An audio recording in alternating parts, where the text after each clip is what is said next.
You should not attempt to summon demons under any circumstances, especially with the Ouija board, since a lot of them exist to, trick and deceive, and it's not worth the risk. Trust me, do not mess with a Ouija board. Am I clear? Am I crystal clear here? I certainly hope so. Today I'm here to talk specifically about the Ars Goetia demons, and if you're not familiar with that, allow me to give you all a little context. It's an ancient grimoire dating back to before the 17th century and ranks all 72 ruling demons of hell under Satan himself. They're ranked in different classes, with kings being at the top of the board, followed by dukes and then princes, marquises, earls, knights, and finally presidents. They each command many legions of lesser spirits, and a legion is anywhere from 3,000 to 6,000 demons for reference. No, I am not going to do the math for each one. My brain would combust. Trust me, you don't want to see that happen. Once again, these are people you do not want to mess with. I hope that's enough context for you folks. In 5th place, we have Hars, a Duke of Hell. Granted, he also goes by Floros, Flavros, Horas, or Havres, depending on who you ask. He is a great duke, ruling over 36 legions of spirits, and most commonly appears as a large leopard with a human face and evil eyes. In his human form, he has been known to appear as a male figure with red liquid eyes, body ablaze with flame and other scary features, but also as a tall female figure, and that is slender and flame with flowing red hair. If that appeared in front of me, I'd probably be a little tempted too. Horus tends to be a demon a lot of folks try to summon due to his abilities to answer queries about the past, present, and future, which I know it's tempting. I too would love to know if I'll ever be able to afford to buy a home in this economy, but it's not worth the risk. Ooh, he's able to burn and destroy my enemies? Okay, maybe just like a little summoning just once as a treat. Just like a little list. 2 people. Okay, no, I know better. I don't want to be a bad influence. No demon summoning. When summoning him, if one does not follow the steps to the letter, so specifically invoking the magical triangle properly, he will take every opportunity to trick and lie to whoever is susceptible. He's also a very jealous demon, and not only does he not play well with others, he can be called upon to inflict vengeance on other demons. No, I'm not going to tell you how to summon him. No.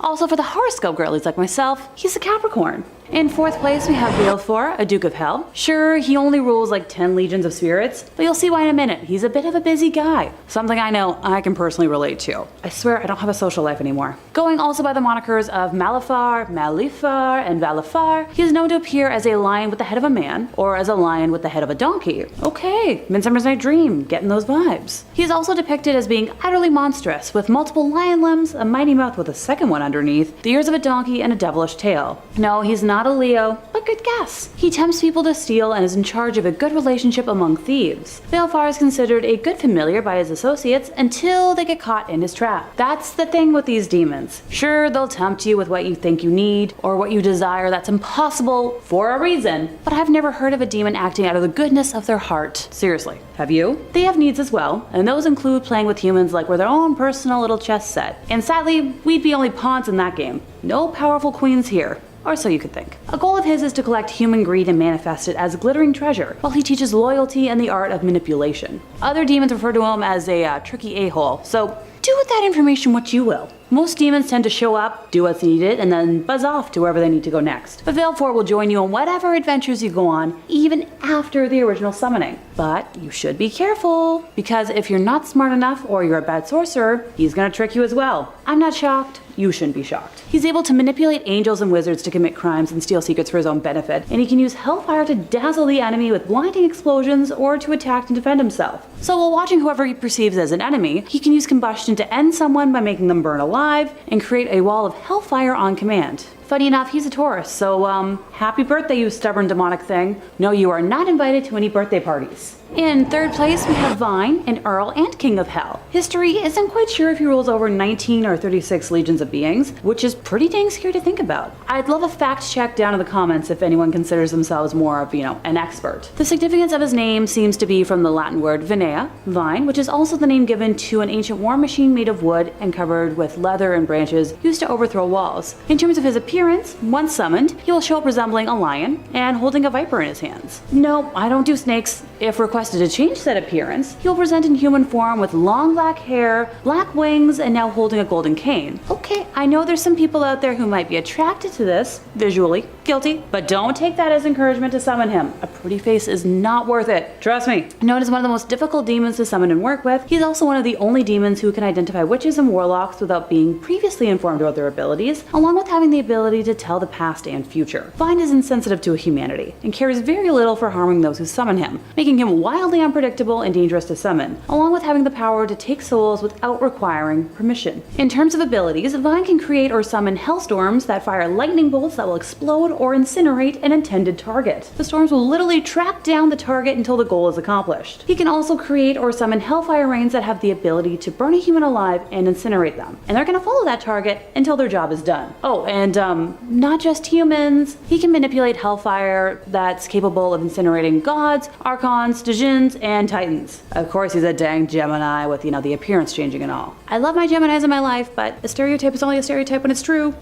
Now, number 3, Exorcism TV. Now, while exorcisms have served as the inspiration for more than a few Hollywood movies about ghost hunters, it's rare that us, the general plebes and public, ever get a look behind the curtain and get to see what a real exorcism is like in all its ugliness. Well, in 1991, in a controversial move by the Vatican, Reverend James LaBar oversaw an exorcism of a young woman named Gina, televised for your viewing pleasure to watch while you munch on a big tub of popcorn. Reverend LaBar, before performing the exorcism, was quoted as saying, "We thought it was important for people to understand that the devil does exist, and most importantly, that the church means to help." He left out that it's just a total coincidence they're filming this and all that, and it's just out of the goodness of their heart. Now, if there's a slight waft of condescension in my narration, it's because this move was not without its controversy at all. A great number of detractors, both of the church and outside of it, argued that this was sensationalizing and exploitative of the young woman, whose problems were certainly not made better by having a camera crew pressed up against her and a boom mic hovering above her head. One critic decried the whole event and the Vatican, referring to the entire process as being regressive and medieval, propping up a mental patient for the entertainment of the masses on a Sunday. Now, the kicker is the young woman was a mental patient and was undergoing treatment for her intense psychological issues and psychotic episodes, and her family had insisted that these problems stemmed from a demon instead of a mental health struggle, but that doesn't make for good TV. The exorcism went off as planned and the church declared it a success, with the Reverend being quoted as saying, "She is up and about, but not well." And the televised exorcism had nothing to do with that, I am sure. Now, if you're curious about hunting this clip down, it is available out there on YouTube, but I'll warn you, Googling Gina exorcism just pulls up results for the Real Housewives of Orange County, which honestly might be way more entertaining and more likely to contain a real demon in it, I feel. Number 2, Roland Doe. 2 in a row, me again, hey. Doing a list about notorious demons that led to the church intervening in an exorcism would be rather incomplete if we didn't include the case of Roland Doe. The exorcism so infamous that it would end up being synonymous with the word exorcism, inspiring the legendary horror movie The Exorcist. And to a lesser extent the original novel the film was based on, but we don't read books here, those are for nerds. Now, the real case was mostly just inspiration for the film, because in actuality things are pretty different. For one thing, instead of Reagan, the host in question was a boy named Roland Doe, who may never have thrown up any pea soup or twisted his head 180 degrees, but definitely had a spiritual problem. As a youngster, Doe was a socially isolated boy who didn't spend much time with anyone else in the neighborhood, instead spending most of his time with his Aunt Harriet, who was fascinated by the occult and spirit worlds. For a birthday one year, she gave onto Roland a Ouija board and taught him how to use it and taught him of all the spirit world. And this would invite troubles into his life. After Aunt Harriet would pass, it wasn't long before strange things started plaguing the Doe household. Growling from out of nowhere, furniture moving. Eventually a priest was called in to investigate and deduced that Roland had become a vessel. Now, this exorcism was brutal, even by exorcism standards, which I guess is why it got made into a movie. When Roland was restrained, he managed to escape and slashed at the priest with a broken bed spring. On the boy's body, red scratch marks were spelling out Louis, so he was relocated to St. Louis to face even more exorcising. After a brutal battle by seasoned priests, Roland claimed he had a vivid dream of St. Michael battling against Lucifer for control of his soul in a divine field. Do you think he ever saw the movie afterwards, though? Number 1. this loser. In Germany, in the 1930s, a new political party came into power, stoking the country's nationalism and pandering to xenophobia against the Jewish people of the country in order to justify horrible atrocities and efforts to invade other countries, thus kicking off the Second World War. This political party was called the National Socialist Germans Worker Party, but most people refer to them as idiots. Their leader, Hitler, was an evil man who led his country into fascism, caused the extermination of more than 6 million Jewish lives, and started a war that led to between 70 to 85 million people dying. In the face of all the harm this art school reject caused, many people wonder how it is possible for one man to have been so evil. Some have theorized that he was a sociopath, and others have said that anyone is capable of such atrocities if they are given the authority and power to act against those they have prejudice against. But others believe there was another element of a more supernatural nature at play. Some people thought that the Fuhrer was so evil because he was possessed by a demon. One of the people who thought this was the Pope. Vatican documents released in 2006 showed that the Pope of the era, the Venerable Pius XII, believed that little Dolphy was diabolically possessed. One of the requirements for an exorcism is that it is carried out in the physical presence of the afflicted party with their expressed consent. But as Pius was concerned about the mass exterminations taking place, he decided to take a literal Hail Mary approach against Hitler's attempts to take over the world. In the privacy of his private chambers, Pius performed a long-distance ritual of liberation of the devil on the German leader, hoping that God would expel the devil from the mustachioed twerp and bring an end to the atrocities that were being committed. Whether it be because the Pope's long-distance prayer powers weren't up to snuff, or because the evil in question was human in nature rather than demonic, the exorcism failed and the war continued, despite the Pope's hope for divine intervention. Number 5, we have Behemoth. No, not the ride at Canada's Wonderland. I'm talking about the mythological beast that dates back to the beginning of mankind, and whose name is now an adjective for any large or powerful being. The name Behemoth originated historically from the archaic Jewish name for hippopotamus, and is described as a beast from the biblical book of Job. He is a form of the primeval chaos monster created by God at the beginning of creation, being paired up with the other chaos monster Leviathan, and according to later Jewish tradition, both would become food for the righteous at the end time. Hey, if I wind up qualifying as righteous, can I have a funnel cake instead? Once again, not any kind of reference to the theme park. These beings came first, but now I'm kinda in the mood to tackle a roller coaster. Well, I've established that Behemoth was a brutish beast known for incredible strength. Legend says he was originally created to help stabilize the world, and is known to create chaos in humans' lives, just like my roommate. He is said to take the form of a colossally large elephant with pitch black eyes covered in white scales that appear to be falling off, and has teeth the size of Mount Everest. Yeah, that's a little too big for my liking. The direct quote from the book of Job that I mentioned earlier is as follows. 15, behold Behemoth, which I made as I made you, he eats grass like an ox. 16, behold, his strength in his loins, and his power in the muscles of his belly. 17, he makes his tail stiff like a cedar, the sinews of his thighs are knit together. 18, his bones are tubes of bronze, his limbs like bars of iron. 19, he is the first of the works of God. Let him who made him bring near his sword. 20, for the mountains yield food for him where all the wild beasts play. 21, under the lotus plants he lies, in the shelter of the reeds and in the marsh. 22, for his shade, the lotus trees cover him, the willows of the brook surround him. 23, behold, if the river is turbulent, he is not frightened. He is confident through Jordan rushes against his mouth. 24, can one take him by his eyes, or pierce his nose with a snare. Behemoth and Leviathan make an appearance in Revelation 13, as they try to fight against God and can be only slain by God. Thessalonians 2:8, Revelation 19:19-20, both these beasts are extremely strong, unruly, and untamable in nature. In Revelation 13:11-12, then I saw another beast coming up out of the earth, and he had 2 horns, like a lamb, and he spoke as a dragon. 12, he exercises all the authority of the first beast in his presence, and he makes the earth and those who dwell in it to worship the first beast, whose fatal wound was healed. And that's enough Bible babble for right now. In 4th place, we have Vine, an Earl and King of Hell. This Earl commands a a simple 36 legions of demons. Because I know y'all are gonna make me do the math for this one, a legion is anywhere from 3,000 to 6,000 demons. So roughly between 108 to 216,000 demons. Where's my gold star for calculating that? And how are there so many demons? The significance of his name seems to be from the Latin word vinea, vine, which is also the name given to an ancient war machine made of wood and covered with leather and branches, used to overthrow walls. In terms of his appearance, once summoned, he will show up resembling a lion and holding a viper in his hands. Now, I don't do well with snakes, so if you request him to change said appearance, he will present in human form,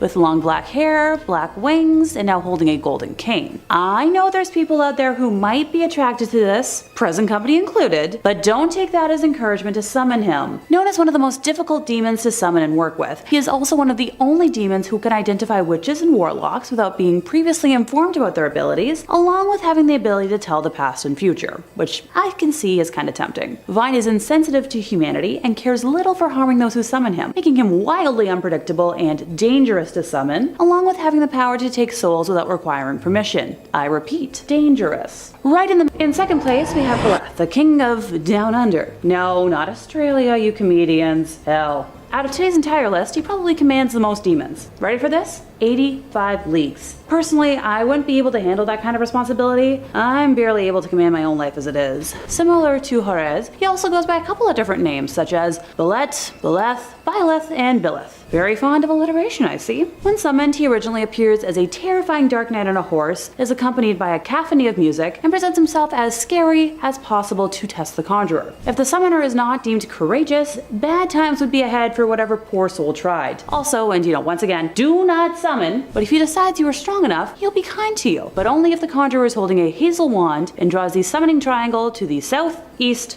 and upwards. He's also pretty judgy, so if you look like a slob, all bets are off. Yeah, I feel like I'm out here. While summoning him, one must wear a silver ring on the middle finger of the left hand to protect themselves from his fire-breathing abilities. Speaking of that fiery stuff, his overall abilities include the capability to throw fireballs and hellish explosions from his hand and mouth that can incinerate angels and can create large crimson fire dragon heads, which on impact can, incinerate or explode any opponent. Oh, the pyromaniacs out there want more. Who am I to deny? So Beleth has tried his dang best to emulate holy fire and couldn't recreate it perfectly, but has instead created a light yellow fire that manifests itself from tendrils in the hands and forearms that pierce and burn any target, but keep a soul trapped in the black crystals made with the ash that he can keep as a souvenir. Oh, and he can shoot needles from his hands with the same effects. By the way, any results from this power are irreversible, so unless you want to turn into, Mr. or Mrs. Big Pile of Dust, I'd recommend avoiding that. He can also fire laser-like beams from his hands that are even more powerful than hellfire, that can and will incinerate anything in its path. Yeah, definitely a Leo. Too much fire not to be. Oh, almost forgot. He's able to create weapons such as swords, daggers, spears, needles, and create blades in his hands. All that fire and the ability to create weapons? No thanks. In first place, we have Baal, one of the kings of hell. He is the most powerful demon on our list today and commands a grand total of 66 legions of beings. As a treat, because it's first place, I'll do the math for this one. You folks ready for this? He commands anywhere between 198 to 396,000 demons, which is roughly the size of a small city. He is a fallen angel turned demon with the power to make men invisible, and I just shuddered mentally thinking about that. Visually, he's horrific, so I can understand why he would want to be, invisible. Let me guess. You want all the details, right? If I get nightmares tonight, I'm blaming it on this. When summoned, he appears as a creepy monster with 3 heads, one of a frog, another of a cat, and the third is of an older man with pale eyes and strange ears. Oh, that's not scary enough. Okay. So instead of human legs, he has a dozen spider legs. I don't usually describe myself as an arachnophobe, but this visual is terrifying. No thanks! I'll stick to thinking about pretty unicorns and Disney characters so I can maybe get this thing called sleep tonight. Not super familiar with the concept, but I've heard it's a good time. Symbolically, the spider legs represent an ancient symbol of hard work and creation, but also cruelty, greed, and cunning. The frog head is representative of a new beginning and physical wealth, while the cat head is for mental wealth and security. Baal is the lord of storms, winds, and rains, and I'd appreciate it if he could stop stop with that these days. He's been described as communicating with a very hoarse voice, and it's rude that there are no accounts of anyone offering him a cup of tea during a summoning. If you're listening, almighty demon, I'd highly recommend a honey citrus mint concoction to see if that helps. His special skills include demonic projectiles, which is the ability to mold his power of destruction into many highly mobile spheres capable of eliminating things without a trace and bypasses target's defenses, resulting in apparently minimal damage to the surrounding environment. How, considerate of him? From specifically his human head, he can spew out large amounts of wave-like or tsunami-like magma that can completely eliminate armies and can spit myriads of magma balls that hit many targets individually. From his cat head, he can fire beams that will combust or end anyone. I promise I'm not writing a video game character here, even though he kinda sounds like it. From specifically the frog's head, he has a prehensile tongue that can reach out and catch fleeing opponents and devour them. Oh, and he can vaporize angels. No biggie, right? Yeah, he's definitely an Aries. Number 5, a gnome? Is a gnome a demon? I don't know, I find most gnomes benevolent, actually, but they could be. Our next clip looks like something out of the start of a low-budget horror movie, bit of an A24 vibe. I started watching this clip, and then as soon as it got going, I literally pressed my nose to my computer screen, so I hope you do the same. The clip was posted to the subreddit r/humanoid encounters. I definitely recommend it if you're into this sort of thing. There's a lot of really good humanoid encounters on there. And the poster explained that this has happened to their relatives, but they don't know what's going on. What we can see in the clip is bizarre. Someone is outside on their front porch, shining a light into the darkness, trying to find what is stalking them on their property. It can be a little hard to see, but behind the big rock, we see what looks like teeny tiny little hands peering out, trying not to be seen, playing a little game of Gnome hide and seek. Now, it can be hard to make out what exactly is going on in this clip, but it almost seems too like there might be more than one of those little creepy crawlers wiggling around back there. Now, the original poster suggested that these creatures are indigenous folklore of little people, which I think this is pretty interesting. Is a myth that is almost ubiquitous across the globe. Pretty much every people's, Ireland, Greece, the Philippines, New Zealand, Indonesia, and so many more, all have stories of gnomes or elves or little mischievous people creeping about in the night. I just find it interesting that the whole planet all has that myth. Are they all wrong, or are gnomes real? Now, to put on our Scully hat for a second, get a little dowdy, this could extremely easily be somebody playing along for a prank, or someone just hiding behind a rock playing with a doll, poking it out. The only evidence we have that this is a gnome is OP's word that they swear this is a close family member and they wouldn't do this sort of thing. And you can go through the YouTube channel, you see it's mostly just family videos, so that does make sense. So I toss it over to you, my beloved YouTube commenter gang. You guys keep me young. I love those comments. Little people creeping around, or is this just a tall tale? Oof. I spent all night working on that pun. And if you're looking for more videos of ghosts and goblins and gnomes with this guy talking over them, I've got lots of that for you on our channel. Hit subscribe so you don't miss any of it. Make sure you ring that bell so you doubly don't miss any of it. But if you really cared about me, no, I'm not saying you do. You do it at the end of this video so you can watch all the other demons caught on camera first, because I got 4 more coming. Number 4, Dogman. Coming up next is this clip that was making the rounds around the spookier sides of the internet of an Instagram user going live. The user was complaining that he'd seen something strange earlier in the day, referring to a Dogman that he thought he had seen. Now, that is different from a werewolf. A Dogman is a fairly popular cryptid that gets mentioned every now and again, kind of like a Goatman or a Mothman deal. It's like a bipedal wolf, but it's not a werewolf, okay? If you think it's a werewolf, that's a different thing. Anyway, this guy was talking on live and heard something strange outside and went to go check. Let's go with him and let's go watch the clip. Now we can roll it again if you didn't see it, but at around a minute into the clip, when the user going live hears something strange and goes in to check on what it was, we see something rush by, if only for a second, that does not look like it's from this world at all. Looks like a tall creature running by on its hind legs, and I know it does give off a werewolfy vibe. I get it. It looks like a werewolf. I get it, but it's a Dogman. It's totally different. I don't have the time to explain the difference, but a Dogman and a werewolf are totally different. Now here's the thing. Either this video is one of the best fakes I've ever seen, and I watch a ton of supernatural videos, so I like to think I got an eye for it. It's got a great budget and actor who really knows how to sell a scare, or this is something that actually happened to a real terrified guy. It being on Instagram Live gives it a little bit more credibility, you know? It's harder to fake things in camera on live, it doesn't really seem like someone in a costume, it just looks like it was a Dogman caught on camera. Okay, so realist, Scully mode, I don't know if I have one. Molder mode, that's a Dogman. That's a Dogman all the way down. Why don't you all let me know down below what we think is going on down there, and also if you have some insight on the werewolf Dogman debate, lend a hand. I'm fighting a losing battle here. Number 3, strange things in Montana. Montana is sometimes called the treasure state. All the gold and silver that have been uncovered there, and also for lesser reasons for all the wild cryptid stories that come out of it. For seekers of the supernatural, Montana is a treasure trove, a real treasure state. Now, Deer Lodge is a city in Montana, and it's purported to be a hotbed of supernatural occurrences. Rumored to be home to creatures that defy classification and scientific convention and avoid the trail cams.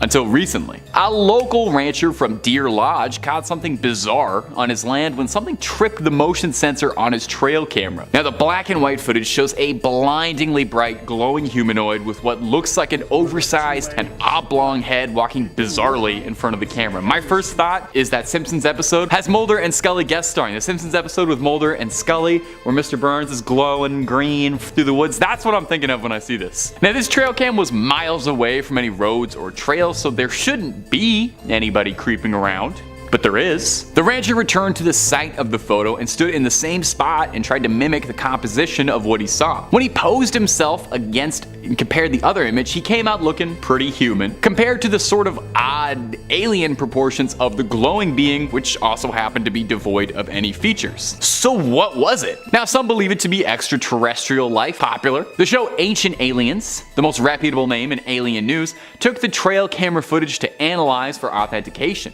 No alterations, manipulations, inconsistencies were discovered of any kind.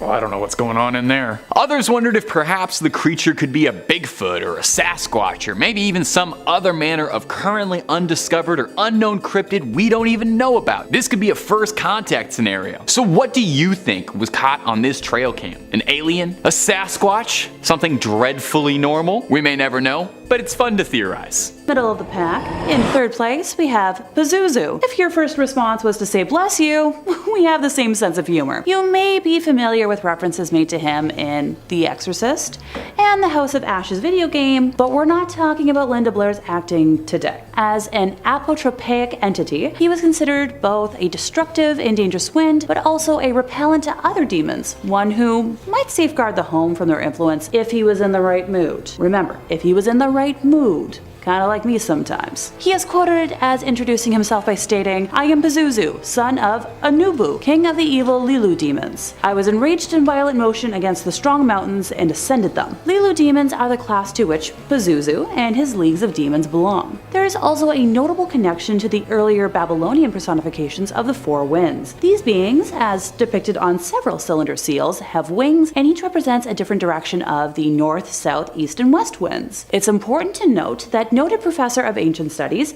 Franz Wigerman, calls attention to the crooked positioning of the masculine west wind in seals. Franz Wigerman calls attention to the crooked positioning of the masculine west wind in seals, which is similar to the posture in Pazuzu's physical depiction. More connections appear in later seals, as this same bent-over figure takes on talons and a scorpion's tail. The main difference in their depictions is the head, and the conclusion was made that it is Pazuzu's body and not his head that denotes him as a wind demon. Another scholar, Scott Noeagle, asserts that Pazuzu's possession of four wings links to the term kipatu, meaning circle, loop, circumference, and totality, suggesting his control over all cardinal directions of wind was inherited from his predecessors. Pazuzu was often depicted with a man's body, the head of a lion or a dog, talons for feet, two pairs of wings, a scorpion's tail, and a serpentine phallus. Around now you might be thinking, Pazuzu is a long name, he has to have some sort of a, nickname or other moniker, right? Sure.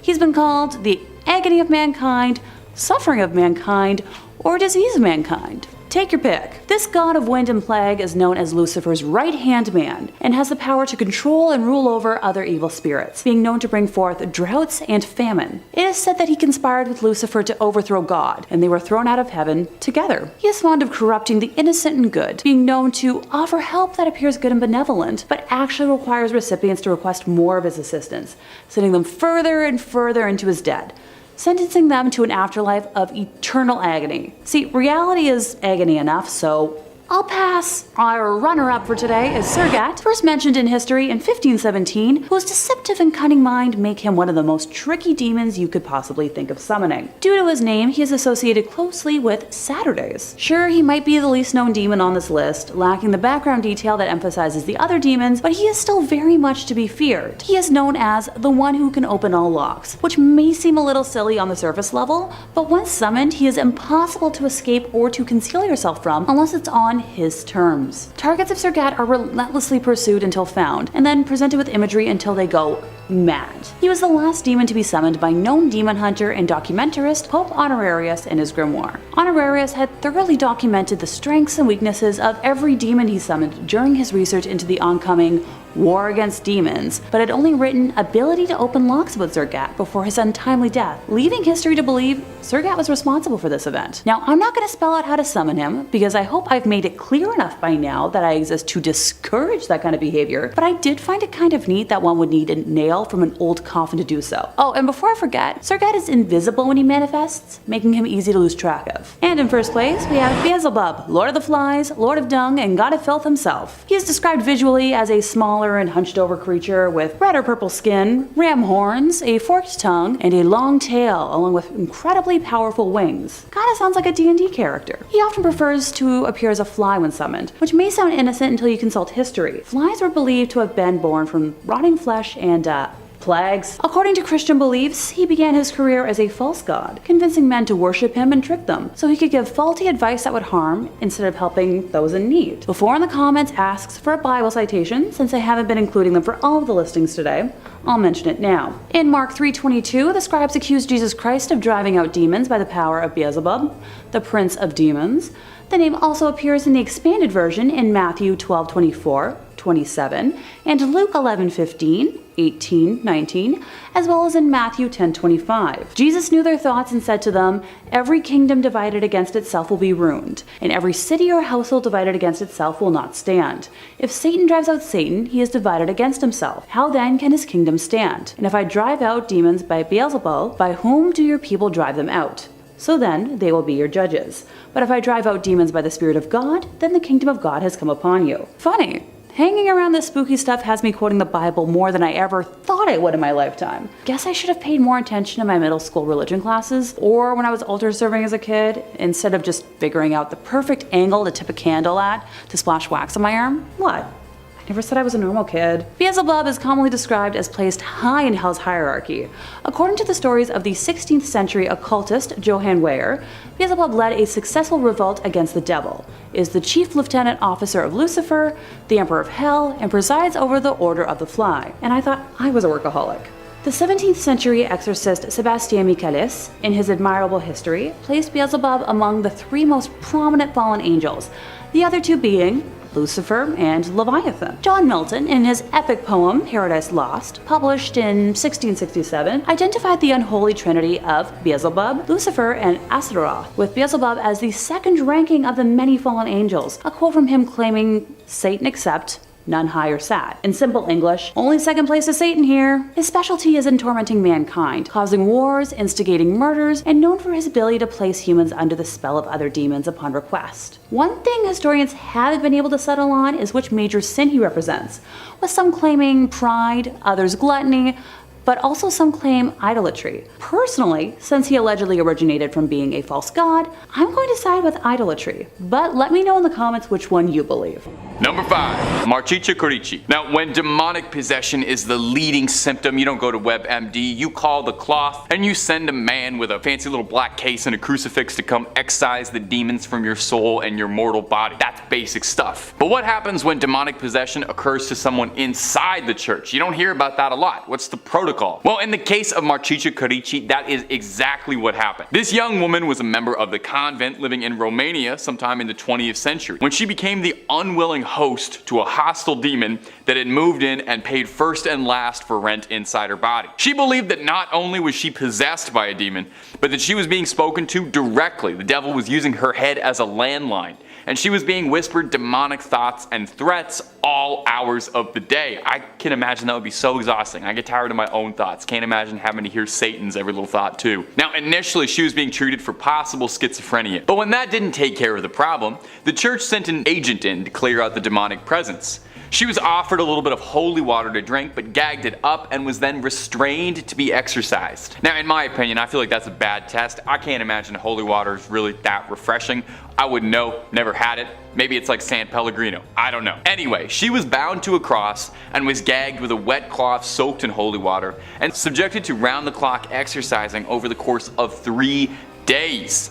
Now she wasn't fed during this time, nor were any of her medical needs tended to, and shockingly, Maricica would pass from her conditions, leaving this earth a free soul, if for nothing else. Now the priest involved in the exorcism would later undergo investigation, and he would insist that he was innocent from his involvement with Maricica's death, as he was simply trying to cure her the way God intended, and her death was an unfortunate incident as a result of the process. Yeah, sure, but isn't the point of an exorcism to, get the ghosts and demons out there so the host can go on living? In the end, the courts ruled that Maricica's death was due to adrenaline injections when she was taken into hospital care. And if you're looking for way more stories of exorcism, demons, cryptids, true crime, fake crime, just about all that scary stuff, we've got all of that and then some. Hit the bell, subscribe, and don't miss a scream, but do that after the end of this video, okay? We got way more exorcisms and demons coming up for you. Number 4. The Exorcisms of John Paul II. Being the Pope is not an easy gig. I mean, I'm assuming it isn't. You're always having to wear funny hats while living in a gigantic palace. You're having to pray for the people of the world constantly, and as someone who is traditionally believed to be God's personal representative on earth, and due to papal infallibility, is believed by many Catholics to be incapable of making mistakes. In addition to all this, the Pope has to find time to drag race his Popemobile and get poked with a stick by his men to make sure that he is still alive. As if that weren't enough, he also has to perform exorcisms from time to time. One of the popes with the most direct battles with the devil under his belt is St. John Paul II. When John Paul II wasn't busy ignoring church scandals and preaching that divorced women who remarried would go to hell, he was also known for doing battle with Satan. He performed his first exorcism as Pope on March 27, 1982, when a bishop brought forward a young woman named Francesca Fabrizi, hoping that the Pope could assist her in her issues. Upon seeing the Pope, she fell to the ground and started writhing uncontrollably while sobbing. The Pope tried to comfort her, but she didn't calm down until he said, quote, "Tomorrow, I will say a mass for you." This apparently worked and she was freed, but dude, you're the Pope. Why wait until tomorrow to help? Anyways, Francesca later visited the Pope a few years later with her husband and children to show how much better she was doing. It apparently prompted John Paul to say, quote, "I've never seen anything like this before. It was a biblical scene." In the year 2000, John Paul performed another exorcism in St. Peter's Square when a woman was brought into the square and immediately began yelling and lunging at the Pope, requiring 10 people to hold her down as she drooled and yelled blasphemies. The Pope finished his weekly address and requested to meet the young woman. At the sight of him, her eyes rolled back and she started screaming to be left alone. Old JP performed the exorcism, blessing her several times, but this case needed follow-up from Father Gabriel Amorth, the Vatican's chief exorcist, and the inspiration for the soon-to-be-released horror film, The Pope's Exorcist. I guess the moral is, if you're a demon who doesn't want to be exorcised, maybe don't go to the Vatican. Number 2. The Sadako trampoline. Have you ever seen The Ring? Or perhaps the original, Ringu? Probably not, because if you saw The Ring, you would have died roughly 7 days after that, and then you wouldn't be able to watch all of these lovely videos on Top 5 Scary, and I'd miss you too much. The Japanese original is one of my favorite horror movies ever, which you probably notice if you watch this channel a lot, because I crowbar references in to Sadako roughly 3 times a week in these videos. Not my fault, she's the definitive ghost girl, love her in Dead by Daylight, big fan of her. I can't think of many things I've seen in my life half as creepy as that image of Sadako stretching herself out of the TV into the real world, the greasy, long, stringy black hair over her pallid face. Oh, well, exactly for what happens in this next clip, which is just as terrifying. Take a look. At first, it seems like someone filming some summer fun, until you get a better look at what appears to be a figure clad all in white, crawling out from under the trampoline, looking a lot like Sadako crawling out of that TV. Definitely has me scratching my head watching over again. Now, not everyone is as convinced as your easily convinced crypt keeper. One commenter on the video attempted to debunk it as a fake, lending a little bit of insight as a video editor. They said, "I'll guess that the ghost figure is a clip of someone standing up, which has been motion tracked and composited in with blurring and opacity. If the shot was stabilized, like I'm guessing it was, this would be fairly straightforward and easy. The camera shake could be added in digitally after the motion tracking is done to really sell the shot. I noticed a blur on what looks like the ghost's back as it stands up, and the jumper's leg passes over the figure, and this blur is whipped away. The clip stops as the figure is moving above the black netting, which is being used to conceal any editing artifacts." Well, okay, so it sounds like they know a lot about video editing, infinitely more than I do, and that's all well and reasonable, but could also be a ghost. Who's faking ghost videos? That's too much time in the day to be faking ghost videos. Number 1. The Jersey Devil. The infamous Jersey Devil is said to haunt the Pine Barrens of New Jersey. There are a ton of spins and variations on its origins, and if you're really curious, search Jersey Devil on our channel, nobody else's, okay? Don't need anybody else taking all those views. There's tons and tons of stories about it, but one of the most famous variations is that at a place called Leeds Point, during a thunderstorm in 1735, a Quaker woman gave birth. As the room flickered with light, the wind howled, and the poor mother who'd already raised 12 infants gave birth to the 13th. Now, some say the 13th was cursed by the devil. Some say she cursed it herself. But the story goes that this 13th child would not emerge normal, but with winged shoulders, a horse's head, cloven feet, and a wretched tail. It would soar out into the night, casting itself in the annals of folklore as the Jersey Devil. Now, over the years, there have been tons of sightings of the alleged Jersey Devil. At one point during the early 20th century, sightings would get posted in the hundreds in local newspapers. Now, our local newspapers don't reference cryptids as much as they used to. I'd like us to get back to that. But what we do have is TikTok capturing it, the modern day newspaper. Take a look at this wild footage that has been going viral across TikTok and Instagram. We see the horrific creature perched, and yeah, I'm not in the business of patronizing you. This is a CGI creature. It's impressively rendered, and they did a good job editing into the scene, but that background isn't Jersey, for starters. The problem is they made this look too good. The creature is too well modeled and animated in a broad daylight setting. You know, a really good cryptid fake would have had the camera a lot grainier and blurrier, and I personally would have set it somewhere a little more rural, a little more farmlandy, foresty, but it's entertaining nonetheless, right?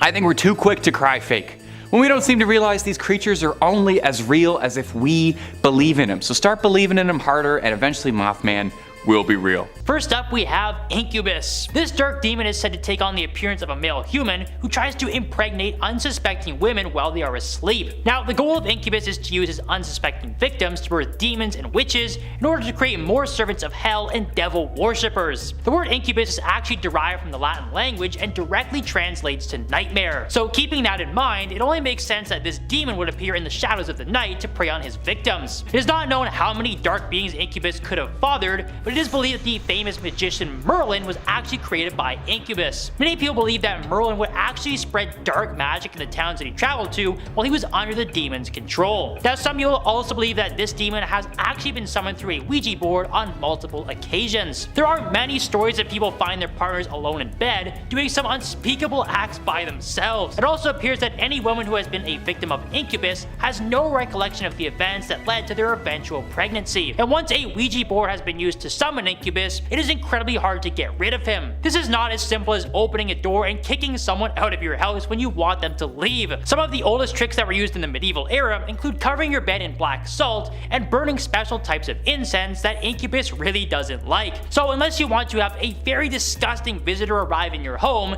the Incubus is one demon you should never activate with a Ouija board. So do you believe that Ouija boards are as dangerous as people claim? Give us your thoughts in the comments down below as we check out some more demons. Next up is Beelzebub. This demon is viewed as many different things by many different people, which brings up the possibility that it could be a real-life shapeshifter. Now, most demons have a clear goal that they want to achieve, and they have various ways of manipulating their victims in order to obtain what they want. Beelzebub loosely translates to Lord of the Flies, which has led many to believe that this demon could very well take on the appearance of a small insect. However, other stories have described Beelzebub as a large demon that actually commands a huge army of insect-like creatures. creatures. It is said that Beelzebub uses its many servants to cause destruction and wreak havoc on Earth through violent attacks. These servants are generally regarded as scum and excrement that are lurking in the deepest depths of the underworld. Some religious figures even believe that these servants are damned souls who are forced to carry out their Lord's dirty work for the rest of eternity. The Catholic Church especially fears Beelzebub, as he is even mentioned in the Bible. The scribes in Mark 3:22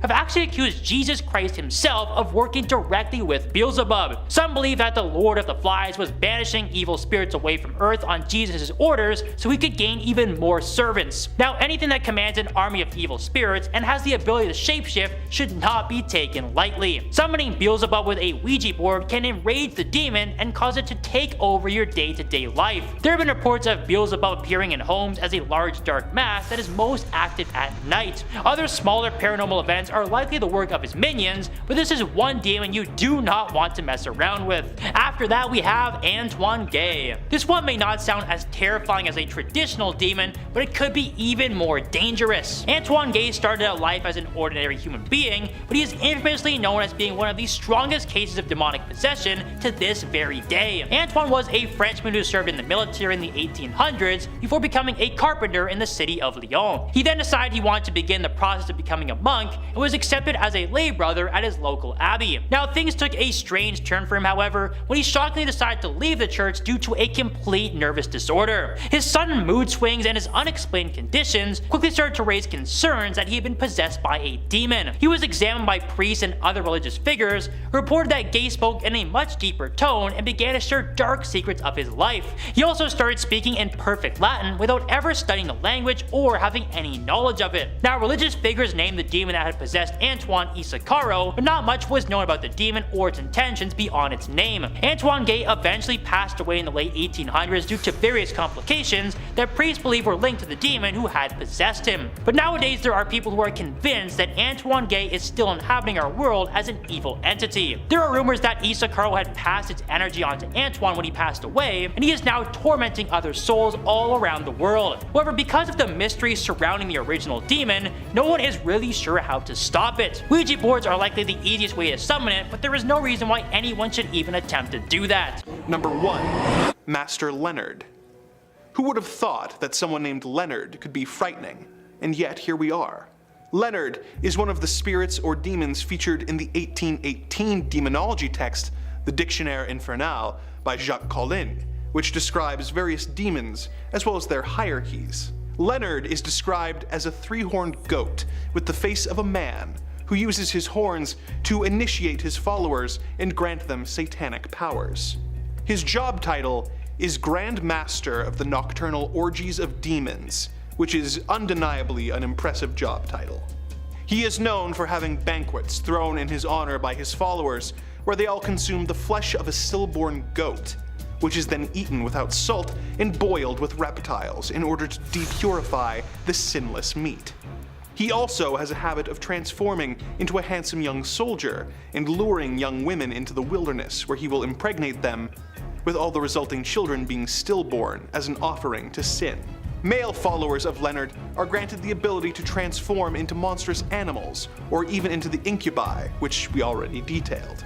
What makes Leonard so frightening isn't just his ability to corrupt people, but the idea that his actions directly lead to more demonic creatures that we are unable to effectively fight being created. In order to keep our world as demon-free as possible, Master Leonard and his parties should probably be avoided, no matter how fun some parts of them might seem. With that, another one of our journeys together is complete. I hope that you have come away from this with a greater understanding of the evil forces that are at work in the world, and why it would be unwise to interact with or summon them in any way. The evil forces that run this dark dimension have asked that I remind you to like, comment, and subscribe, lest they be forced to offer you up as a sacrifice to the various creatures of hell. Nothing in this world is free, so ask yourself, would you rather pay for this video with engagement or your eternal soul? Number 5. The Incubus. One of the more taboo evil demons on this list is the Incubus, the male equivalent to a succubus. While a succubus is known for seducing sleeping men in order to impregnate themselves with ghostly children, The incubus comes into a woman's bed while she is asleep and impregnates her. She then carries the baby to term, giving birth to deformed witches, wizards, or demons. Not all of these offspring become evil, however, with the first legend of a wizard being fathered by an incubus actually being the legendary wizard who served King Arthur during the days of Camelot, Merlin. In the late 1400s, demonology text Malleus Maleficarum by the German Catholic clergyman Heinrich Kramer, the author talks about incubi and states that there are 5 ways to get rid of them: moving the afflicted woman to a different location, exorcism, sacramental confession, the sign of the cross, or excommunication of the attacking entity, which even the book itself admits is basically just another term for exorcism. If we are to believe Kramer's account, then incubi seem to be relatively easy demons to get rid of, being subject to all the usual tricks of the exorcist trade, and being able to be shaken by simply moving. But according to the works of the Franciscan friar Ludovico Maria Sinistari, they are much more difficult to deal with than the typical demon, with him saying that an incubus does not obey exorcists. They have no dread of exorcisms, show no reverence for holy things, and at the approach of which they are not in the least overawed. If this is true, then getting rid of an incubus could be a deeply traumatic and maybe even impossible task. Because we do not know which description of their strengths and weaknesses is the more accurate one, it is probably best to simply avoid any situations or rituals that could result in the summoning of an incubus, no matter how long of a dry spell you are dealing with, or how desperate you are becoming. Number 4. Mephistopheles. Mephistopheles, or Mephisto to his friends, is a demon who features prominently in German folklore. Although he has since become somewhat of a stock character, he is primarily known for the role he plays in the Faust legend. The Faust legend is inspired by the life of a real alchemist, astrologer, and magician named Johann Georg Faust, who lived in Germany during the late 1400s and early 1500s. It is unclear how closely Faust's life follows the legend it inspired, but the tale of his interactions with Mephistopheles have been passed down for centuries after his death. In the folk legend, Faust has become depressed with his life as a scholar and tries to take his own life. When the attempt fails, he calls on the devil, hoping to acquire magical powers that will allow him to indulge in all the earthly pleasures he can imagine. The devil then sends his representative, Mephistopheles, to make a deal with Faust. Faust and the demon broker a deal that will make Mephistopheles serve Faust with his powers for a set number of years. When that time is up, Mephisto will claim his soul and take Faust to hell, where he will be punished and forced to serve Satan for all of eternity. Faust uses Mephistopheles for a variety of purposes over the years, most famously to help him seduce a beautiful young maiden named Gretchen, with whom he has a child. When the child is born, Gretchen realizes the baby's unholy nature and throws the child into the waters, causing her to be arrested and executed for murder. Faust is corrupted and realizes his sins are unforgivable, and he is carried away to hell by Mephistopheles. True or not, the Faust legend has become deeply ingrained in culture, and despite the initial benefits Mephistopheles may present you with, he is not worth summoning. Number 3. The Popobawa. The Popobawa is one of the more recent demonic creatures on this list, with its first sightings being in 1965. The Popobawa is a Zanzibar legend, whose name literally translates to bat wings. This name is not a description of the creature's actual physical form, but rather a description of the large dark shadow that it casts during its attacks. Sightings of the creature have been reported periodically throughout the years in Zanzibar, with stories from the 70s, 80s, and reaching their peak in 1995, before taking a 5-year hiatus, and then being seen again in 2000 and 2007. One of the most popular explanations for this demonic creature is that a sheik man released a jinn in order to get revenge against his neighbors, but soon lost control of the jinn, who took to demonic ways. The Popobawa is described as a shapeshifter who takes many different forms. often switching from humanoid to animalistic shapes. It is known for being accompanied by sulfuric odor, and it tends to visit homesteads at night and on rare occasions during the day. It is indiscriminate in its choice of victims, going from home to home and attacking all members of the family before engaging in physical attacks, poltergeist behavior, and most feared of all, forced sodomy. It then moves on to the next home in the community. Victims of Popobawa attacks are often encouraged to come forward with their story in order to get the community protection, in order to avoid repeat visits from the demonic creature. The creature apparently becomes enraged if their existence is denied, and during one incident in 1971, possessed a young girl who then spoke to a group of villagers in a deep man's voice to confirm its existence. If the Popobawa really does exist and attacks the people of Zanzibar, then he should obviously be avoided at all costs, as his style of attack would be not only painful and humiliating, but could have long-term effects on the sanity of his victims if he chose to return to make his attacks a consistent issue.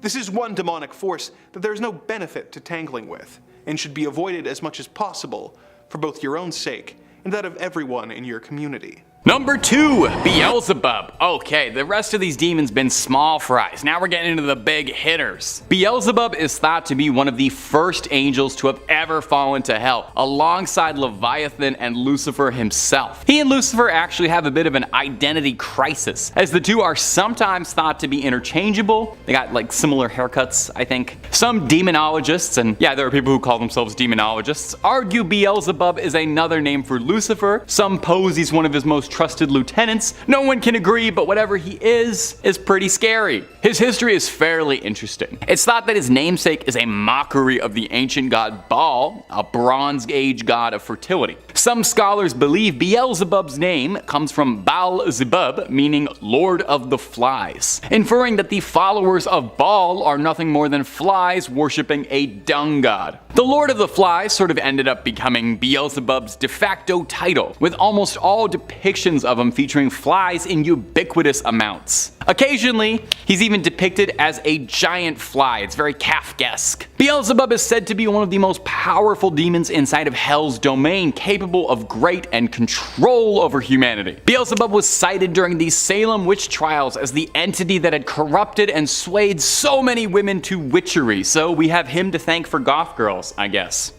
There's a bit of a discrepancy as to what sin Beelzebub is thought to preside over, with some offerings saying pride and some saying gluttony, but more often gluttony, which I think seems a little more fitting for flies anyway. I've never met a particularly proud fly. And number 1, Asmodeus. Now yes, it probably would have made a lot of sense to have Lucifer or Satan as the number 1 spot on this list. I mean, king of hell and all that. Let's give him an honorable mention. Let's give him a little clap. Let's give him a little equal attention. Yay, Satan. Hail Satan and all that. You're a great guy. Yeah. And let's say he's the number 0 spot, just because I thought it was a little too obvious, and I'm pretty sure most of you know who Satan is. And there's other demons to talk about. You know, I'm all about glowing up underrated demons, some of that, hidden talent. So filling in at the number 1 spot is Asmodeus, one of the princes of hell and the embodiment of the cardinal sin of lust. It's one of the best sins there is. Asmodeus fell from heaven along the other fallen angels, reforming as a prince of hell. Asmodeus is said to have been married to Lilith, the primordial she-demon, famed for her banishing from the Garden of Eden and for destroying Fraser Crane's life. Lilith was cursed and banished for her defilement and depicted as a temptress, and Asmodeus was like, I'm super into that stuff, Lilith. You want to procreate an endless stream of demons into the world and reign over a dominion of chaos? And the rest is wedded bliss. Now, depictions of Asmodeus vary pretty wildly. Occasionally he's a handsome fella, but most commonly he's depicted as a squat, vaguely humanoid creature with rooster legs, tail of a snake, 3 heads, a bull, a goat, and a scruffy demon head as the center. Asmodeus presides over lust with the help of his beloved Lilith. The two tempt humans with madness and desire to ruin people with lechery. Apparently this wasn't enough for him, as some stories also described Asmodeus as having command over the betting halls of hell and is responsible for tempting men's souls towards gambling.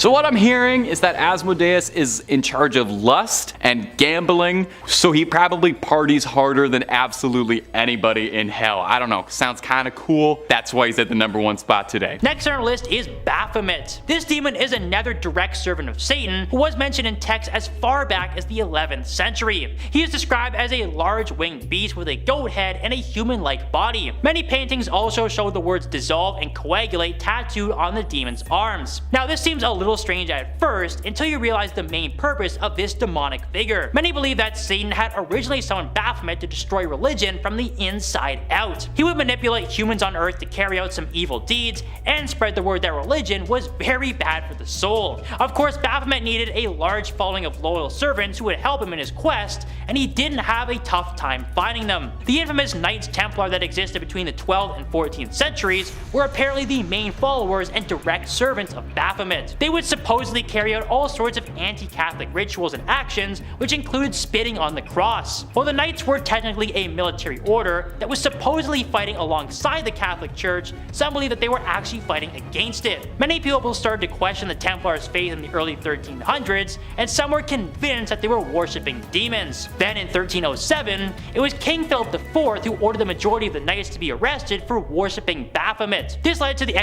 of many members and the complete dissolution of the order. But if you thought that spelled the end of Baphomet altogether, then you would be very, very wrong. There are many anti-religious groups that still exist today, and many believe that they are actively summoning Baphomet to carry out their orders. While many evil spirits are keen on working with this terrifying demon, others are still actively fighting to banish him forever. And finally we have Lucifer. Now this evil figure is actually a fallen angel who is now believed to be the demon of pride. Now because pride is one of the 7 deadly sins, Lucifer's actions have resulted in him being labeled a demon by many in the Catholic Church. It is said that Lucifer was actually one of God's greatest creations, and many regarded him as a true son of God. While Lucifer was gifted a throne by God himself and was placed in the Garden of Eden to enlighten humans, his own self-pride eventually got the better of him. After witnessing the creation of Adam and Eve, Lucifer was ordered to bow to the original pair of humans. But in a defiant move of power, Lucifer declared that his creation was far superior and he refused to bow to Adam and Eve. Now some believe that Lucifer was incredibly brave to rebel against his creator, but God was not interested in hearing his argument. Lucifer was banished from heaven for his actions and is regarded as the first sinner for putting his own self-pride before God. His appearance as an angel quickly transformed into a demon who convinces people to develop egos. It is believed by many in the Catholic Church and others that egotistical people are the works of Lucifer himself as he leads them to their inevitable downfall. While many demons could be considered more dangerous due to their violent natures, Lucifer could actually be the most cunning of them all. His slow and steady manipulation of a person's ego can lead to some terrible choices in life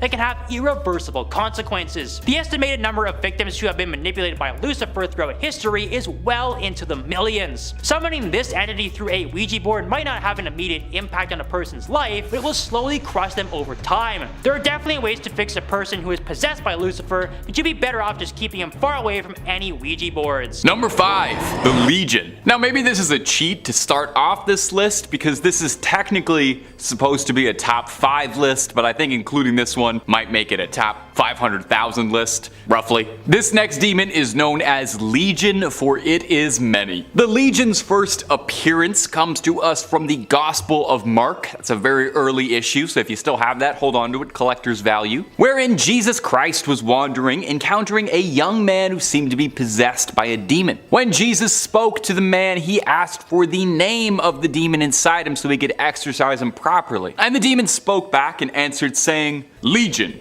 for there were many devils inside him. As with any demon, this demon was driving its host to behave like an animal, trying to compel the man to sin, acting violently and aggressive. Now, JC exorcised the demon, and upon being exorcised, asked if it could be transferred to a herd of pigs to live out its demony days, to which Big JC obliged. Now, the Legion is pretty atypical when it comes to demons. It's not the prince of anything, or the embodiment of any one sin. The Legion, as the name might imply, is made up of countless individual little demons, all living inside one person like a big demon jamboree. There'd be so many demons inside you, there wouldn't even be any room for you. The Legion works like a demony hive mind, all moving together in unison. Sometimes Satan's armies are referred to as the legions of hell, but I guess The Legion is its own thing, which must make labeling pretty confusing. No one's exactly sure what sort of demons the Legion are, just that there's a lot of them working together in blissful demon harmony. As well, no one can really determine what the Legion is supposed to look like, but just know if you've ever seen a horde of literally anything, most likely would look like that, and not particularly pleasant. One demon is bad enough, let alone a couple 100,000 all in one place. That's just too many demons per square mile, square inch, square whatever measurement. Too many demons. And if you're looking for way more demons, if that's not enough demons for you, well, we've got stories of all kinds of horned beasts and snake-headed monsters and winged terrors on Top 5 Scary for you, and then some. If demons aren't your jam, we got ghosts, we got ghouls, we got goblins, we got conspiracies, we got anything scary you can think of. Hit subscribe,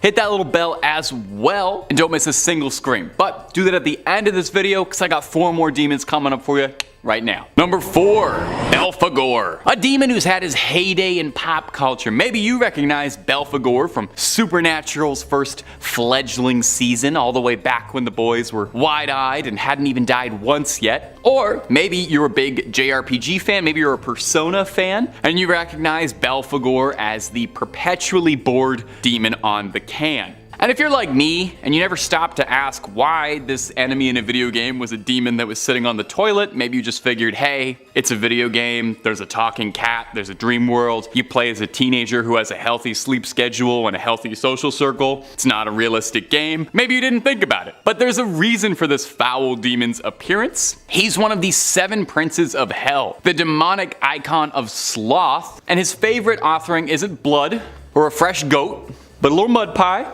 Feces, if you want to get technical. I'm not going to judge, and I'm not going to ask what he's doing with it. Old lore has it that if you wanted to summon Belphegor, you just had to bring him a lot of feces. There's no metric volume ever listed, just a lot. If you do summon him, he'll trade you wondrous riches, expand your ability to discover new things, but at the cost of the temptation of your mortal soul, and also you'll probably never have clean hands again. I'm sorry, I don't usually work so blue. It's the lazy man's comedy, although perhaps that's fitting for the demon prince of sloth. Now, Belphegor has been depicted in all manner of ways over the years. Sometimes he appears as these esoteric things like tree branches, or takes the form of beautiful women. But one wood carving in the 18th century of him sitting on an 18th century toilet sealed his fate forever, and since then he has always been depicted as a horned demon on a porcelain throne. Belphegor, if you're watching this video, I want to make something clear. I'm not making fun of you. I'm just trying to make sense of this. What are you doing with that stuff? Where is it going? What are you doing with it? Number 3, Mammon. Hey, look, there's nothing wrong with wanting a little bit, right? It's nice to want, you know, we all want things. A little money,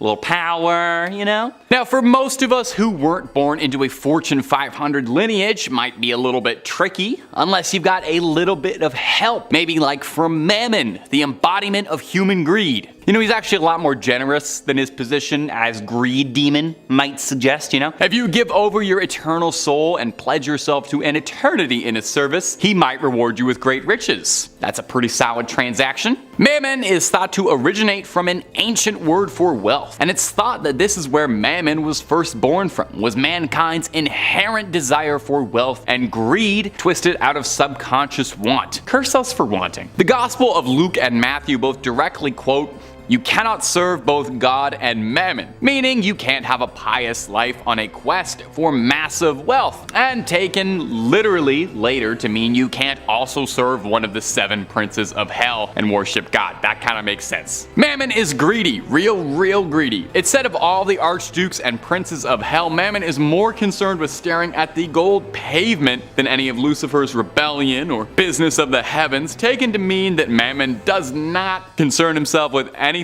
that doesn't involve cold hard coin, baby. He's on that grind set 24/7. He's out there getting demon bags. Racks on racks on racks on racks. Now, the demon of greed has taken many forms over the years, most often looking like a fairly normal human sitting on a big golden throne looking down on those who would call for him. He's also been associated with a wolf and is believed to be able to take the form of one for dealing on Earth. It's said that part of the arcane ritual to evoke Mammon is to imagine your spirit as a golden wolf calling out to him. Now, if you do invoke Mammon, little advice from me, just be sure you're being reasonable about this. You never know what happens if you get too greedy with a demon. Kicking off our list, we have the Grand Marquis of Hell, Andros. Depicted as an angel with either a raven's head or riding a raven, Andros is said to sow discord and can be very dangerous to the unprepared. According to the legend, it takes courage to summon Andros, since he will test the summoner's courage before appearing. The summoner can be given knowledge of hidden truths, but at a great risk, since he is known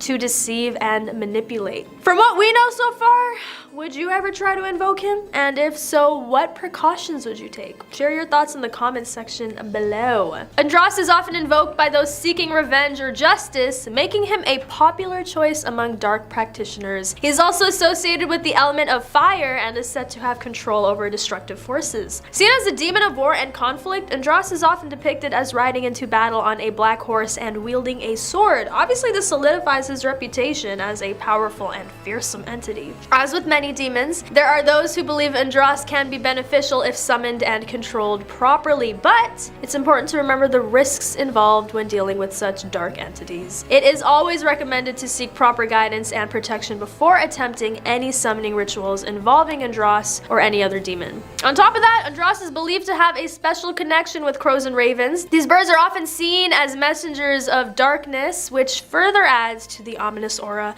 surrounding Andros. Some also believe that Andros has the power to shapeshift into different forms, making it easier for him to deceive his victims. This ability adds a level of unpredictability and danger when dealing with this demon. Next up, we have Beleth, a powerful and frightening king of hell who commands 85 legions of demons. He is known for his furious and roaring voice, and he rides a pale horse. Beleth is depicted as a soldier wearing red armor with fiery eyes and a fierce countenance. Beleth's name derives from the Canaanite god Baal, which means Lord. He was worshipped by ancient civilizations as a deity of fertility, rain, and storms. However, in Christian demonology, he is seen as one of the most dangerous demons capable of instigating bloody wars and causing destruction. Beleth is also known for his ability to deceive and manipulate humans. He can appear in the form of a man or beast, often taking the shape of a cat, dog, or even an angel. His purpose is to tempt humans into committing sins and leading them astray from their faith. According to demonologists, Beleth can be summoned by those who wish to gain power and control over others. However, it is believed that he will turn against his summoner once his desires are fulfilled. This further emphasizes his treacherous nature and the danger of making deals with demons. He is customarily seen riding a pallid horse, and his presence is often heralded by a cacophony of assorted music. When he appears, his appearance is exceptionally fierce, intended to intimidate the conjurer,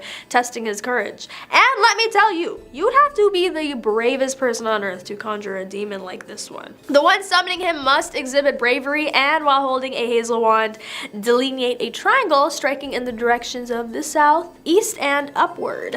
Beleth must then be commanded to enter this triangle using specific invocations. If he does not comply, the conjurer must repeat the threats and invocations, after which Beleth will submit and carry out what he is ordered to do. Nevertheless, the conjurer must express respect and pay homage to Beleth due to his status, and hold a silver ring on the middle finger of the left hand against his face in accordance with the traditions of infernal kings and princes preceding Amen. And our runner-up is Paimon, a demon king who is incredibly obedient to Lucifer. Paimon is known to grant many wishes, and his presence is always marked by loud music. When you think of a demon, you immediately imagine something horrendous looking, right? But don't be fooled by Paimon. This demon is portrayed as a strikingly handsome man, adorned with a crown of great value astride a dromedary. Sounds too good to be a demon, right? Frequently, a procession of demons and ghouls bearing a humanoid form precedes him, creating music with various instruments such as trumpets and cymbals. Upon arrival, he greets with a thunderous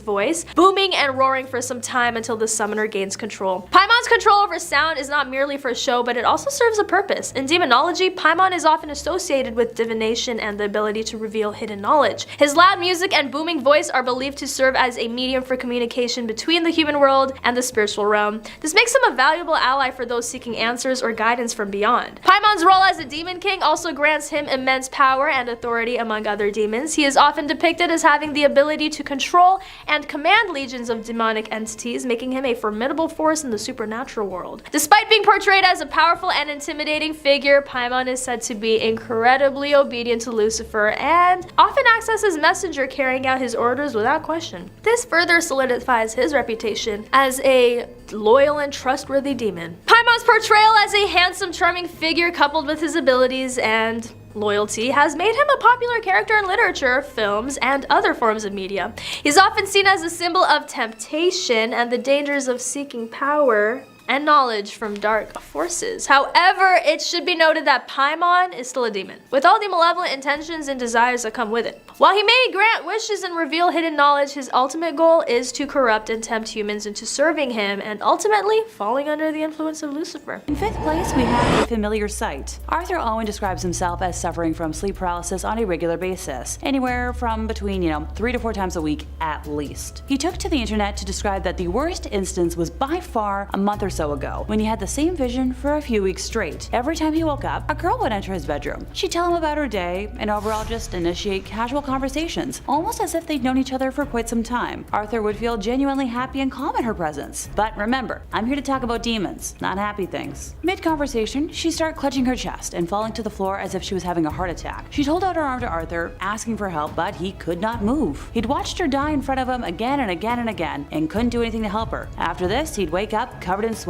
with his heart racing and panting like a racehorse. He never saw her face, but her voice was incredibly familiar. He just couldn't place it. One specific morning, when he woke up, the same vision played out before his eyes. The girl entered the room, they talked, she fell over, dying. He couldn't do anything about it, and woke up a mess. But something was different. This time, as she fell on his floor, he saw her face. She was one of his closest friends, someone who he saw every day and knew very well. He mentioned he hasn't told her, and I would recommend telling her. I've had this kind of premonition before, and sadly for me, it came true. I predicted a death the week before it happened, and I didn't mention it to anyone until after the event. Even though it happened years ago, over 10 years ago now, it's stuck with me ever since. In 4th place, we have exam stress. So this tale comes from my good friend Marissa, who started experiencing sleep paralysis during exams in her first year at university, which anyone who knows is an extremely stressful time. What's sleep? The first time it happened, she woke up with the feeling that she was being suffocated, that her bed was swallowing her up. The more she panicked, and the faster her pulse and breathing became, the quicker she was disappearing into the bed. She felt like she couldn't move a muscle, and her attempts to scream were silent. After she calmed herself down, she kinda drifted out of her paralyzed state and woke up completely. The second time it happened, she awoke to see a very tall man standing by her door, holding something behind his back and moving towards her, very slowly. Once again, she was unable to move and couldn't make a sound. It wasn't until the third instance when it started to get demonic in nature. She remembers waking and feeling an enormous pressure bearing down on her and a loud, almost deafening buzzing sound in her ears. She felt threatened, as though some malevolent demonic presence was hovering above her, trying to possess her, trying to force itself into her body, and once again, she was unable to fight it off. Marissa was desperately trying to speak, to tell it to go away, to leave her alone, but to no avail. Eventually, the sound in her ears faded away, and the pressure eased,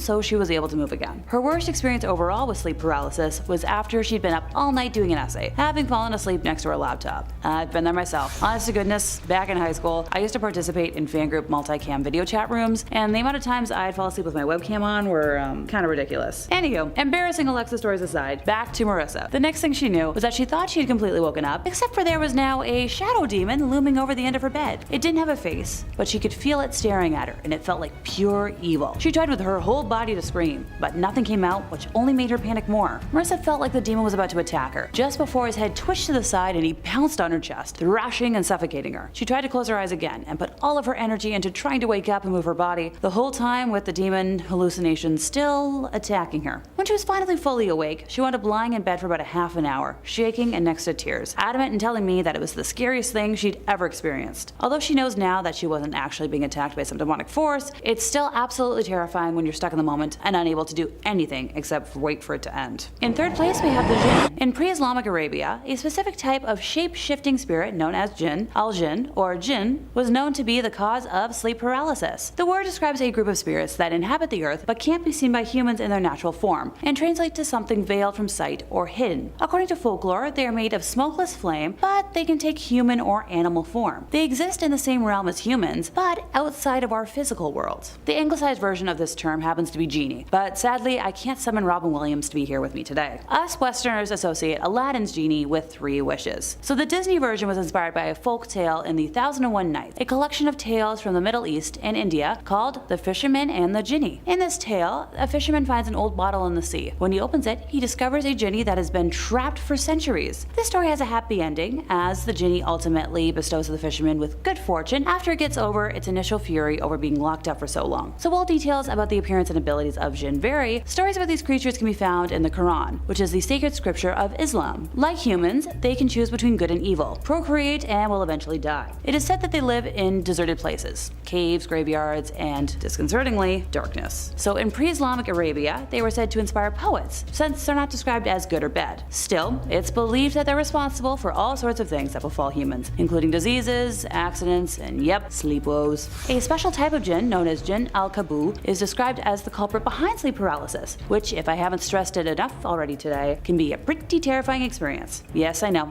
I'll say it again. Technically speaking, they aren't inherently good or bad, but depending on what you read, they are considered capable of possessing people, as in the case of jinn al-kabu. One study also found that some people in Muslim populations believe jinn are the cause of psychiatric symptoms. Coming in at number 2, we've got Edward Centineo.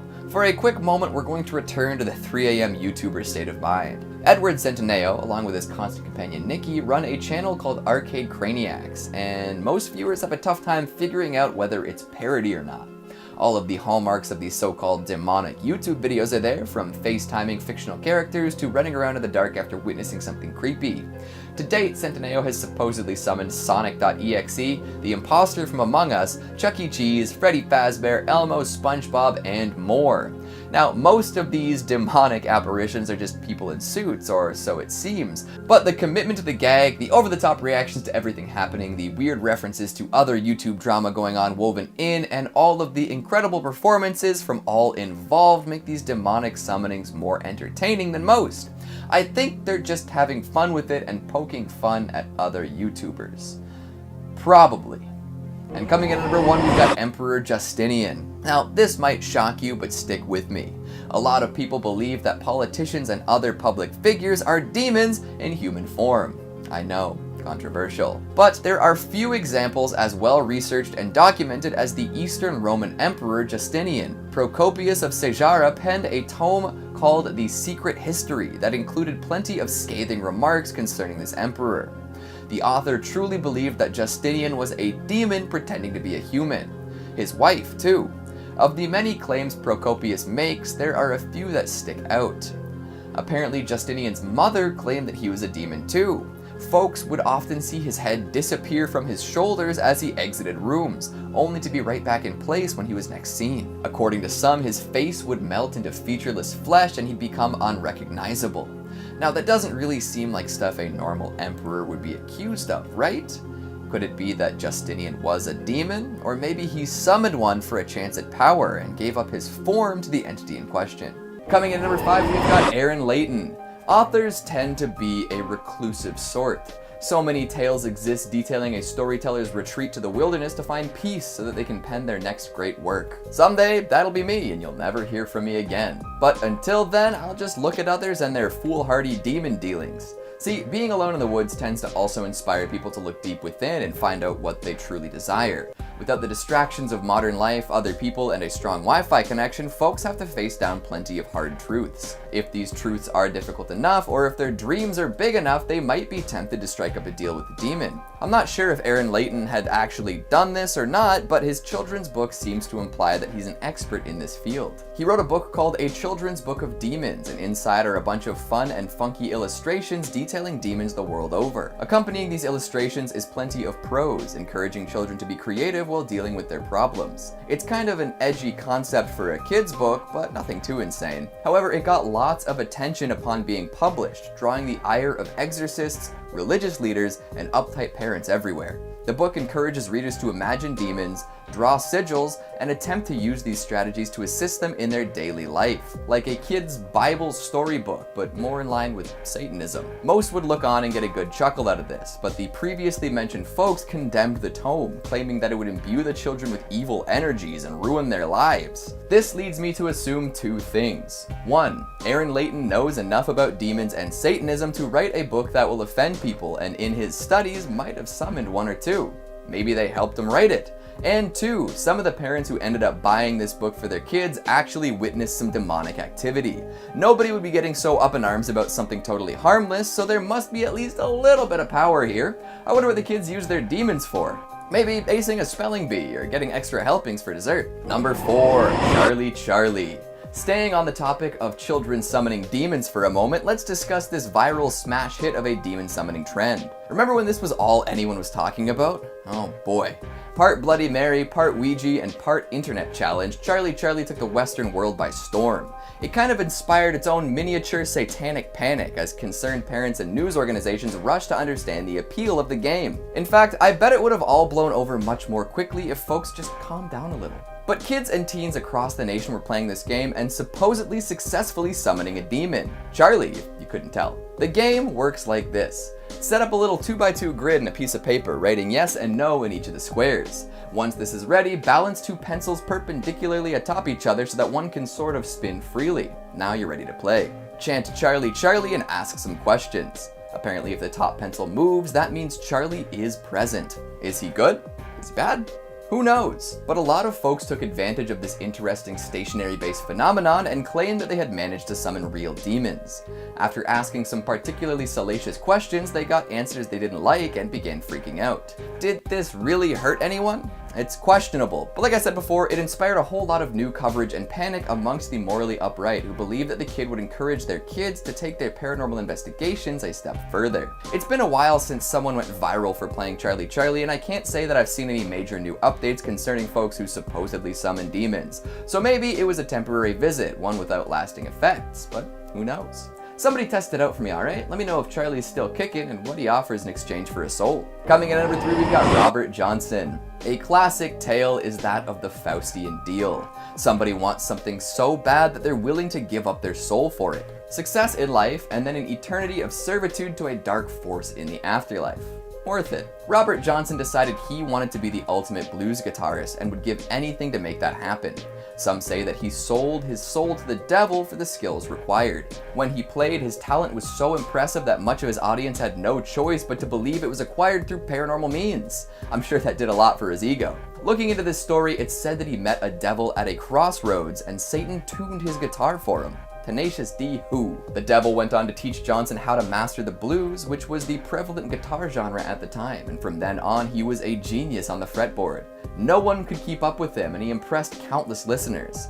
However, he was met with an unfortunate fate, which only served to intensify the rumors about his skill. At the young age of 27, he passed away with foul play suspected. By that time, though, he had produced 6 studio records and thrilled folks across America. If your legacy lives on for ages like his, is that a fair trade-off for an early death? We can't ask Johnson himself, but I'm sure he'd have a strong opinion on that one. Coming in at number 2, we've got Sid White. Originally interested in witchcraft, Sid gradually became aware of and enamored with demons. Believing that a demon is an entity that has wandered our earth for ages, possibly even for eternity, he has supposedly summoned demons on multiple occasions. The rituals remain largely the same across the board, but small changes can affect what demon you'll summon. Write this down. You'll need a dark room, candles, herbs, a Ouija board, and blood. All pretty easily attainable, don't you think? Especially that blood bit. You're full of it. From there, you need to know a specific spell or chant, especially if you're looking for a specific demon. Knowing what you're getting into is pretty important too, because if you're summoning demons willy-nilly, you're gonna have a bad time. A lot of people choose to summon demons to strengthen their connection with another world. This allows those who do so to draw increased strength and insight and hopefully improve their life some. However, Sid refuses to talk about what happens once he summons a demon. That's his private time, apparently. I mean, there are a lot of things people do behind closed doors that they probably don't want to discuss with the world at large. I pulled a lot of this info from an interesting article on Vice, and I'm sure Sid didn't want all the Vice readers to know his secrets. Check out the article if you want some more insight though. It'll be in the description. Coming in at number 1, we've got Nicolo Paganini, another masterful musician making morbid arrangements under cover of dark. Paganini was well known for being able to do things no other musicians could even dream of. As a child, he was a wunderkind, quickly picking up and becoming proficient in all sorts of different musical instruments. Being a child prodigy comes with a lot of pressure though, I'm sure. By the time he was a teenager, he was an alcoholic. However, he managed to overcome this, and in his early 20s, he became a well-regarded star, composing complicated and popular pieces of music and performing all over Europe. Some of the stuff he composed, nobody else could even attempt to play for years. He could play 3 octaves across 4 strings in one hand on the violin, and won a Stradivarius for sight reading a supposedly impossible piece. One of his most famous compositions was called Witch's Dance, which raised even more eyebrows. So maybe in his darkest hours of alcoholism, he reached out to a higher or lower power and asked for power beyond his wildest dreams. Either that, or he decided to get it together. He supposedly had really long fingers too, which may have helped with his incredible musicality. Striking up deals, looking for power, and wondering what might be on the other side. All good reasons to summon a demon, but also maybe not great reasons. But hey, it's your life. In second place, we have the goofy old hag. In case any of you folks out there weren't aware, all of us here at Top 5 Scary are Canuck, and I knew when I found out about a very specific Canadian demon, I had to mention her. So this all started in the 1890s, when a small piece mentioning the hag in Newfoundland appeared in the Journal of American Folklore, and the world as a whole became aware that a strong belief in superstition had taken root in the province. Over the years, the Memorial University of Newfoundland Folklore and Language Archive, MUNFLA for short, has collected people's accounts of their experiences with the hag and the ways they rid themselves of her. It's undeniably strange that so many people in one geographic region report identical experiences, and that's the kind of stuff we'd love to see here. David J. Hufford, an employee of MUNFLA from 1971 to 74, wrote a book dedicated to his research around the hag. So visually speaking, she is described as a witch-like, wrinkled, and withered old woman with long hair. She can appear in doorways, be next to the bed, or even crawl on top of people and sit on them or pin them down. The legend is rooted so deep in the regional lore that locals have turned to using her name as a verb to describe their experience, with phrases such as, "I was hagged last night," "the hagging happened 2 nights ago," or "I got hag-ridden," being part of the regular vernacular for residents. David has reported that people thought they could summon the hag by reciting the Lord's Prayer backwards, and kill her by sleeping on their backs with stabby implements or boards with upright nails against their chests, designed to stab her when she sits on them. One victim of the hag even accused another person in the community of hagging him, summoning her on purpose to haunt him out of jealousy. Little extreme, but alright. Contemporary Newfoundland folklorist Dale Jarvis confirms that people still believe in the old hag today, and they approach the legend kind of differently than others. He is a big fan of ghost stories, having written a few books on the subject, and he tends to ask locals about their encounters or if they believe in ghosts. Most say no, but then he always counters with, "Well, have you heard of the old hag?" And people who would originally have scoffed at the idea of the supernatural reply, "So-and-so had an experience," and proceed to tell him a very creepy story. So for the people of Newfoundland, the hag exists outside of the realm of the unknown and debatable, and it is a real and present danger that people experience. So if anyone is watching from Newfoundland, please let me know in the comments if you know of any hag experiences, because I'm just so fascinated by this. In our first place, we have Pisadera. Pisadera, also known as Pesadera, is a legendary female creature of Brazilian folklore that scares people who eat too much at dawn and steps on their bellies while they sleep, leaving them suffocated or paralyzed. Well then,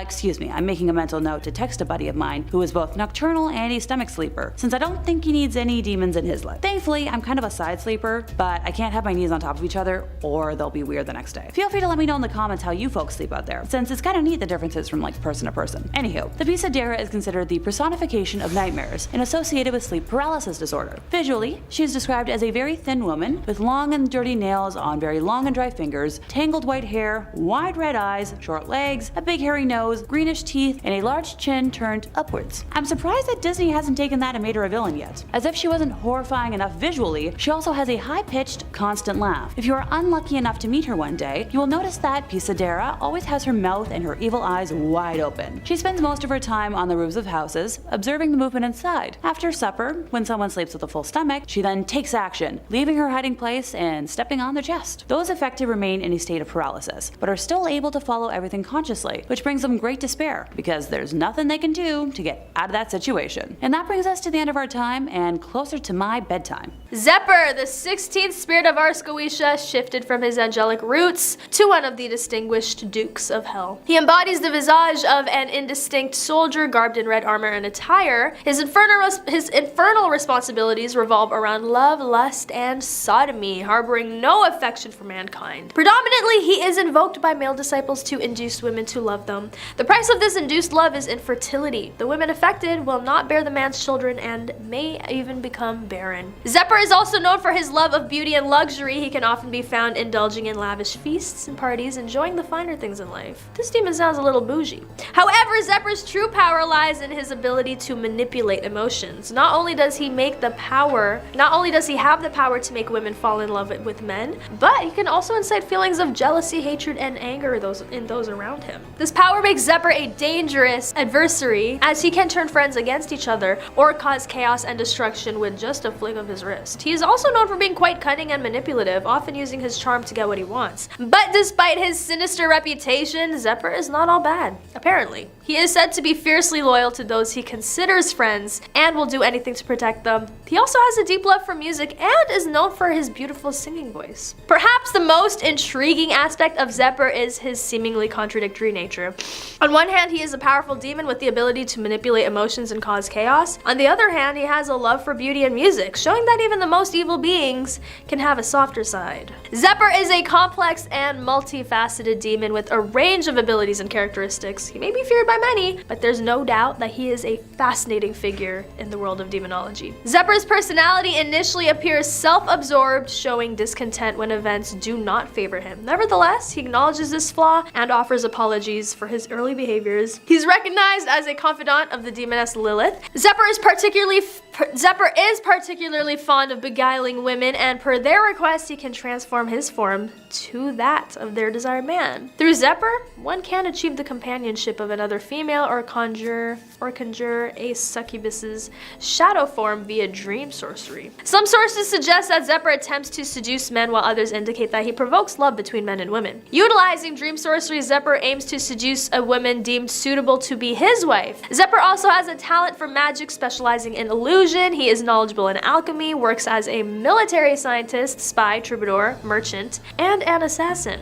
I'd be scared if I saw this demon, because what can't he do? And finally, the first and the most formidable among them, Baal. Originally belonging to the ranks of highly regarded angels, Baal participated alongside Lucifer in the heavenly war. Following this celestial conflict, he was expelled with his rebel companions into the chasm that subsequently evolved into hell. According to folklore, Baal was once an angel who fell from grace due to his pride and rebellion against God. He was cast out of heaven and sent to rule over the underworld, where he became the powerful demon we know today. Baal is often described as a fierce demon with 3 heads, one of a toad, another of a cat, and the last one of a human. This physical appearance makes him stand out among other demons and has been the subject of many stories and legends. Baal has the power to make those who summon him invisible, and his eerie presence is marked by a hoarse voice. Despite his fearsome reputation, Baal has also been known to be a patron of artists and writers. It is said that he can inspire creativity and bring success to those who seek his guidance in their creative pursuits. In some traditions, Baal is also associated with protection and can ward off evil spirits or curses. It's believed that wearing an amulet or talisman with his symbol can provide a shield against malevolent forces. However, summoning Baal is not without its dangers. He must be approached with caution and respect, as he is known to possess great power and knowledge. Failure to show proper reverence and control during a summoning can result in disastrous consequences. Despite this, many still seek out Baal for his abilities and knowledge. His power over invisibility and protection make him a valuable ally to those who are willing to take the risk of summoning him. But like all demons, Baal is ultimately bound by his own nature and desires. It's important to remember that he is not inherently good or evil, but simply a being of immense power with his own motivations and objectives. He's the king ruling over 66 legions of demons. Baal has the power to make those who summon him invisible, and his eerie presence is marked by a hoarse voice. Number 5, Pazuzu. Pazuzu would be a demon that would terrify Ed and Lorraine were they to deal with a case involving Pazuzu in real life. Pazuzu is an extremely powerful demon who is the main antagonist of the Exorcist series. The entity plagues Regan McNeil, possessing her and almost fully claiming her. Even though the demon is expelled and Regan's soul is saved, it costs the elder priest who helps her his life and Damien Karras, the younger priest, something far worse, his soul. In the newest chapter of the Exorcist franchise, it appears that Pazuzu may have grown in power, possessing not one but 2 girls at once. However, it's also possible that Pazuzu has made a friend or perhaps recruited a fellow demon to join them in their evil plan. But it's been implied and suggested that this is a more synchronized possession, where the demon plaguing the 2 girls, whether it is Pazuzu or it's not and is just pretending to be, can take hold of both of them at once. We'll have to wait and see if this is actually one entity and if the film marks the return of Pazuzu or not, as Exorcist Believer comes out later this month on October 27th. Pazuzu is one of my worst fears personally. When it comes to the initial Exorcist movie that Pazuzu appeared in as the demon possessing Regan, I was terrified to watch it. I remember going to Halloween movies and us putting on scary films to watch, and for me, Exorcist was always one of the most terrifying, the one that haunted me the most after I left. This was because Pazuzu felt like such a smart and indomitable threat in the first film. This was a demon that refused to be bested even when the cavalry were called in, even when priests who had experience dealing with demonic possession were finding many of their usual tactics basically failed them. And the fact that Pazuzu does harm to its hosts, altering the way that they look, also haunted me. The idea of something living inside you that fundamentally changes you as a person, that's honestly pretty horrifying to me. I have to imagine that despite all their experience working in the field of the supernatural, Pazuzu would still shock and surprise Ed and Lorraine as well. After all, they have dealt with objects that are possessed more often than people being possessed, and not on a level like I would say what Pazuzu does to those it torments. We're talking life or death scenarios here that feel like they're completely out of your control, where people were literally willing to put their lives on the line to defeat Pazuzu because of how dangerous this demon seems. Number 4, Behemoth. The very mention of this ancient and monstrous entity conjures images of unparalleled terror. The demonology of Ed and Lorraine Warren, renowned paranormal investigators, often delved into the darkest corners of the supernatural, but even they might have shuddered at the thought of confronting Behemoth. Okay, no, not the ride at Canada's Wonderland. I'm talking about the mythological beast that dates back to the beginning of mankind, and whose name is now an adjective, for any large or powerful being. The name Behemoth originated historically from the archaic Jewish name for hippopotamus, and is best described as a beast from the biblical book of Job. He is a form of the primeval chaos monster created by God at the beginning of creation, being paired up with other, chaos monster Leviathan, and according to later Jewish tradition, both would become food for the righteous at the end time. Hey, if I wind up qualifying as righteous, can I just have a funnel cake instead? Once again, not any kind of reference to the theme park. These beings came first, but now I'm kind of in the mood to tackle a roller coaster. In religious and mythological texts, Behemoth is a primeval force, a creature of immense power and malevolence. Its name alone invokes fear, as it's often associated with, chaos, destruction, and chaos on an apocalyptic scale. Described as a colossus monstrous being, Behemoth is often depicted as a grotesque combination of various animals, a nightmarish fusion of strength and ferocity. He is said to take the form of a colossal large elephant with pitch black eyes covered in white scales that appear to be falling off, and has teeth the size of Mount Everest. Its mere presence is said to bring about cataclysmic events, shaking the very foundations of the world. One can only imagine the sense of dread that Ed and Lorraine, confronted numerous supernatural entities throughout their careers, might have felt in the face of such an ancient and malevolent force. Behemoth represents the embodiment of the darkest aspects of the human psyche, a symbol of the unknown and the terrifying. For the Warrens, who devoted their entire lives to investigating and combating paranormal forces, Behemoth would have been the ultimate challenge, a test of their faith and courage. It is a testament to the depths of their dedication and strength, of their convictions that they were willing to confront such formidable entities in the name of protecting others from the forces of darkness. In the realm of demonology, Behemoth stands as a symbol of the enduring power of fear and the human fascination with the unknown. Its legend serves as a reminder that even in the face of unimaginable terror, there are those who are willing to confront and challenge the forces that seek to harm humanity. As, a lot of us contemplate the legend of Behemoth and the fearless pursuit of truth by individuals like Ed and Lorraine, we are reminded that the human spirit has the capacity to confront even the most terrifying of demons, and in doing so, shed light on the mysteries of the supernatural. Number 4, Crybaby Bridge. Down in Georgia, where all kinds of creepypastas and urban legends are running amok, there's one bridge famous for its boogeyman, Crybaby Bridge. Now, there are many bridges that have picked up this name in the US, but this one stands apart. What is an unassuming rickety wooden bridge with no safety rails during the daytime is the most haunted bridge in Georgia by night. The legends say that a single mother, crying and hoping for the end, was driving one rainy night with a small passenger in the back seat. Blinded by the rain and her own distraught tears, she drove off the rickety bridge that would later become Crybaby Bridge. The water below was not horribly deep, but for a woman who didn't care for her life and the helpless one in the back, the water brought the end. Since that day, a legend arose warning against anyone who dares stop on the bridge and turn off their headlights. Who better to test out urban legends than a group of 6 bored teenagers who had read the urban legend and decided to investigate. They piled into a car and drove out to Crybaby Bridge on a dark, unlit road surrounded by dense thickets of trees and brush. The teenagers drove out onto the 30-foot bridge as it creaked and crackled under the weight of their car. All at once, they agreed to get out of the car, but as they did, something below used their movement as cover for its own.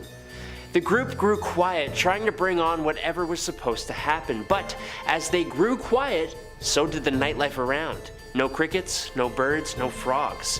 After a moment of silence, the faint sound of a crying baby slowly began to echo from downstream. Below the bridge, something was moving, trying to slip through the water without making too much sound. Then, a figure, man-like but all out of whack, appeared at the end of the bridge. It had a huge face with little beady black eyes, a huge nose but flattened. The face was covered in thick, reddish hair, and from its mouth were the sounds of a crying baby. But as the teens shone their light on this creature, the crying stopped. Now, the 9-foot tall creature stepped forward, a huge, muscular creature with elongated arms. As the teens recoiled in horror, another similar creature began reaching up from under the bridge, trying to get a hold on an ankle. This was a trap. What happens next? Well, you have to read the rest for yourself, sorry. Number 3, the Bye-Bye Man. Eli was a graduate student living in the town of Sun Prairie, Wisconsin in the fall of 1990 with his girlfriend Catherine and a friend named Jonathan. Someone had found an old Ouija board in an attic and for fun gave it to the 3 friends who had been living together. Just like any group of friends would, the 3 began conducting experiments with the board, seeing if this whole superstition thing was real. Turns out they had a pretty wild ride. After they believed they had communicated with a number of spirits, they decided to make an effort to contact a spirit that had actually been a living human. The board eventually transmitted the story of the Bye-Bye Man, a blind albino man born in Louisiana sometime in the 1920s. According to the story, his parents put him in an orphanage in Algiers, New Orleans, where he was shunned. The boy eventually escaped the orphanage and turned to the life of a killer. Jumping on trains and traveling around wherever he wanted, he was accompanied by his companion called Gloomsinger, which was a dog-like creature sewn together from the tongues and the eyes of his victims. Well, unfortunately, the 3 friends, Eli, Catherine, and Jonathan, were told via the Ouija board that the spirit of the Bye-Bye Man had latched onto them and that he was coming for them. Apparently, anyone who thought of or said the Bye-Bye Man's name became his next target. He then began riding the rails in their direction, sending out Gloomsinger to locate the person. Once they were found, Gloomsinger would let out a shrill whistle to call to the Bye-Bye Man. The history of the Bye-Bye Man is traced back to a teenager who told a reporter that he took his family's lives because the Bye-Bye Man made him do it. Luckily for Eli, Catherine, and Jonathan, they were not driven to hurt anyone, but they were definitely scared out of their skin. There is a movie based on this story, but in that one, things don't end so nicely. Number 2, Terry Sherman. The great thing about the boogeyman is that it has no one form. It's just the manifestation of whatever people fear. For the Native American Navajo people, this would be the skinwalker. Now before I get into this, everything I tell you is coming from the brief amounts of research I did when making this video, so if I get something wrong or mispronounce certain things, feel free to politely correct me in the comments below. Similar but not the same to the Russian Baba Yaga, the skinwalker is a kind of wicked sorcerer who can transform into, occupy, or disguise themselves as an animal. It has deep roots in Aboriginal American folklore. Other tribes throughout the region also have their own versions of the skinwalker. The Pueblo people, Apache, and Hopi people each have their own unique interpretation of what a skinwalker might be. Some believe that skinwalkers are produced when a medicine man abuses magic for evil, corrupting the natural order of things. turning them into an evil entity capable of controlling and turning into animals, or even possessing others. There's also another version that says that one becomes a skinwalker by performing some kind of taboo act, similar to the tale of the Wendigo. In Navajo stories, the Nagloshi were agents for the holy people when they were first training humans in the blessing way. Nagloshi were supposed to abandon the mortal world with the holy people, but a few decided to stay behind. Their greed and desire to stay in the mortal plane corrupted the power the holy people gave them and transformed them into malicious semi-divine beings. Now, I'm actually putting myself in quite a bit of danger here even talking about this, as these beings are not something you are supposed to talk about. Even the people who named this being aren't willing to talk about it, especially not with outsiders, so be courteous and don't go asking about it. Most of you have likely heard of Sherman Ranch, also known as Skinwalker Ranch. This ranch near Ballard, Utah is apparently a cursed lot of land that has had many different kinds of encounters. One is of interest to us right now. Terry Sherman, the owner of the property way back in 1996, was walking his dogs around the farm late at night when he came upon a wolf. A wolf 3 times the size of a regular one with glowing red eyes and an incredibly mean look. Terry claims to have attacked the beast, but no evidence is actually available. Was this the Navajo's boogeyman?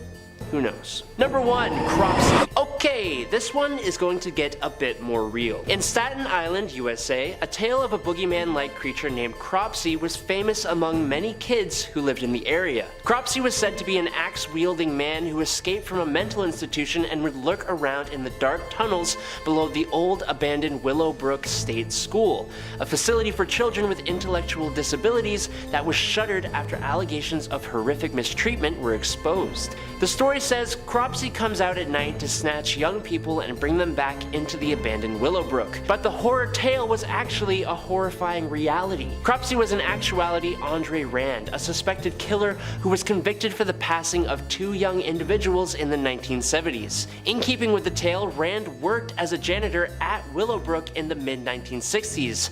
Before his capture, Rand was homeless and living in a makeshift campsite on the grounds of the abandoned school, not far from the Seaview Hospital that was so closely tied to the Cropsey legend. Rand's story and the tale of Cropsey continues to fascinate and horrify kids and even adults to this day. In fact, 2 filmmakers, Joshua Zeman and Barbara Brancaccio, grew up on Staten Island and listened to the terrifying Cropsey stories when they were children. As adults, their curiosity led them to dig deeper into the urban legend of Cropsey and the real cases of the island's missing people. They even made a documentary, Cropsey, that explores the bizarre case of the boogeyman who seemed to come to life. Coming in at number 5, we've got Giuseppe Tartini. In the first episode, we discussed another virtuoso musician who is rumored to have made a deal with the devil to become incredibly talented.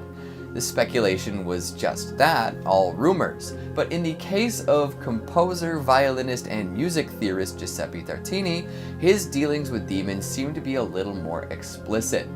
Tartini was well renowned at his time and proved to be quite influential in how he composed and played his music. But of his hundreds of musical pieces, one stands out above the rest. Sonata in G minor, Trio de Diavolo, the Devil's Trill. Devilry and demonic imagery were not as commonplace or as well received back then. Folks could get into trouble if they weren't careful with their artistic mores. However, as Tartini was a popular performer and composer, he seemed to get away with it. Apparently, the inspiration for this piece came from a vivid dream. During this outrageous nightmare, the devil appeared and played the violin with incredible ferocity and speed. This was way back before the devil went down to Georgia, too. Maybe he's just a big fan of stringed instruments. Tartini woke up and immediately tried to replicate what he heard in his dream, but was unable to capture the full effect of the song. Kinda like a tribute to the greatest song in the world, alright? Even though Tartini couldn't replicate the exact song from his dream, the Devil's Trill became his most legendary tune. The story behind it, coupled with its name and complexity, made people believe that he either had made a deal with the devil or had been possessed by a demon to create such music. Some even believed that he grew an extra finger on his left hand that made the difficult trills throughout the piece a little more easy for him to play. Trills, double stops, high-speed runs, and a plethora of mood and tempo changes make this song extremely challenging, even for modern violinists. Even so, Tartini wasn't fully satisfied with the piece. It's said that he was so frustrated by his inability to bring his dream to life that he would have broken his instrument and quit altogether if it wasn't his primary way of making money. Or maybe, and this is just speculation on my end, he made a deal with the devil in which he forfeited his soul for an incredible piece of music, yet was unable to reach the heights he dreamed of. That's a heavy price for a result you'd hoped would have been better. Coming in at number 4, we've got Jason Ethier. Yeah, we're gonna talk about this one. It's been a little while since YouTuber JStation had his channels taken down, and with them all sorts of videos involving demonic possession and connections to the afterlife. It's a little insane when you look at all the different videos he's put out there and all of the exaggerated claims he made about his experiences. However, he still managed to bring in millions of views and convince his audience that a whole lot of what was going on was real. From reaching out to dead celebrities with a Ouija board in an act of shockingly poor taste, to participating in 3 AM challenges where he calls fictional characters and demons in the wee hours of the morning, he's faced plenty of criticism for his bombastic and ridiculous style of making videos. But here's the thing, he still made plenty of money doing these things. So here's my not so serious analysis of his YouTube career. JStation made some sort of Faustian deal for his success. Why else would he make so many demon-themed videos? Why would he lie to people and put out patently ridiculous content? Why would he pretend that his girlfriend died, then rent a church, buy a coffin, and then plan on doing a resurrection video? Boom. A demon granted him the ability to rake in views and sell merch in exchange for his soul, and probably his integrity. Now, you can look to any of his videos where he claims a demon is present and see that they're pretty goofy. A lot of yelling and running around in darkness while speaking directly to camera. Most folks with a history of debunking paranormal activity wouldn't take them very seriously, and any claims of real demons in those videos are easily disregarded. But even so, the clickbaity nature of the videos worked phenomenally well and launched JStation and those he worked with to celebrity status. Maybe more infamy than fame, but still. In the end, he probably didn't really summon a demon to trade his soul for YouTube success, but he did, in my opinion, trade his rectitude. Coming in at number 3, we've got Grant Morrison. Now here we are with another artist supposedly summoning demons. We've talked about musicians and even ended up discussing an author last time. Now there's a playwright and comics artist on the list. Grant Morrison is well known for their experimental, non-linear, and counter-cultural approach to comics, and has helmed all sorts of DC publications over the years. They've also famously dabbled in different types of magic, sometimes getting close to the demonic side. In an interview with Sci-Fi, Morrison had this to say about demons. It's a bit of both. Demons definitely exist if you consider demons, as I do, to be personifications of negative feelings and states that are familiar to all of us. Fear is a demon. Hate is a demon. Addiction is a demon, as is self-loathing, or guilt, or hopelessness. Everyone's felt the fangs of these beasts in one form or another. Basically, a demon is a human-hating, self-destructive state of mind given form or voice. Medieval grimoires portrayed these disordered, diseased, or chaotic states of mind as a jumble of cladogrammatic chaos. Flies with crowns, angel-winged toads, and wolf-headed eagles with swords. These demons have been with us since humankind became self-aware, which is what gives them their supernatural, i.e. eternal quality. Hate has been around forever. As individual human beings, we can all become possessed by hate. Someone, somewhere, right now hates someone or something. Therefore, hate never dies. Hate exercises an undying power over human affairs. Therefore, hate is a god, as love is a goddess. When the individual hate you briefly feel connects with the hate that never dies, you are in touch with bleak divinity. A magical ritual designed to summon hate into your heart would align your personal transient experience of hate with undying cosmic hate, until nothing remained in your heart and soul but hate. That's what it means to summon a demon. So, while their experience with demons might not be what most folks expect, there's a lot of interesting information to consider. Number 3, the red-faced demon Sixtas. Probably one of the most terrifying entities to appear in the Insidious franchise. The red-faced demon is the one who takes and possesses Dalton in the first Insidious movie. While not always the main demon and supernatural threat of the franchise, I would say he's up there, as he is the main antagonist of the first film and is vanquished after returning in Insidious: The Red Door. What makes Sixtas so scary theory is that he's an entity that resembles the devil who literally scares the mediums that Josh consults in an effort to get back his son and understand what is happening to him. Besides that, this is a demon who takes people and severely mistreats them while they're captured, while possessing them in the waking world, using their physical forms to carry out unspeakable evil acts. He also is shown shedding his skin and has extremely sharp claws, like literally spends just time off sharpening those claws. To me, there has always been something deeply upsetting about demons who can possess you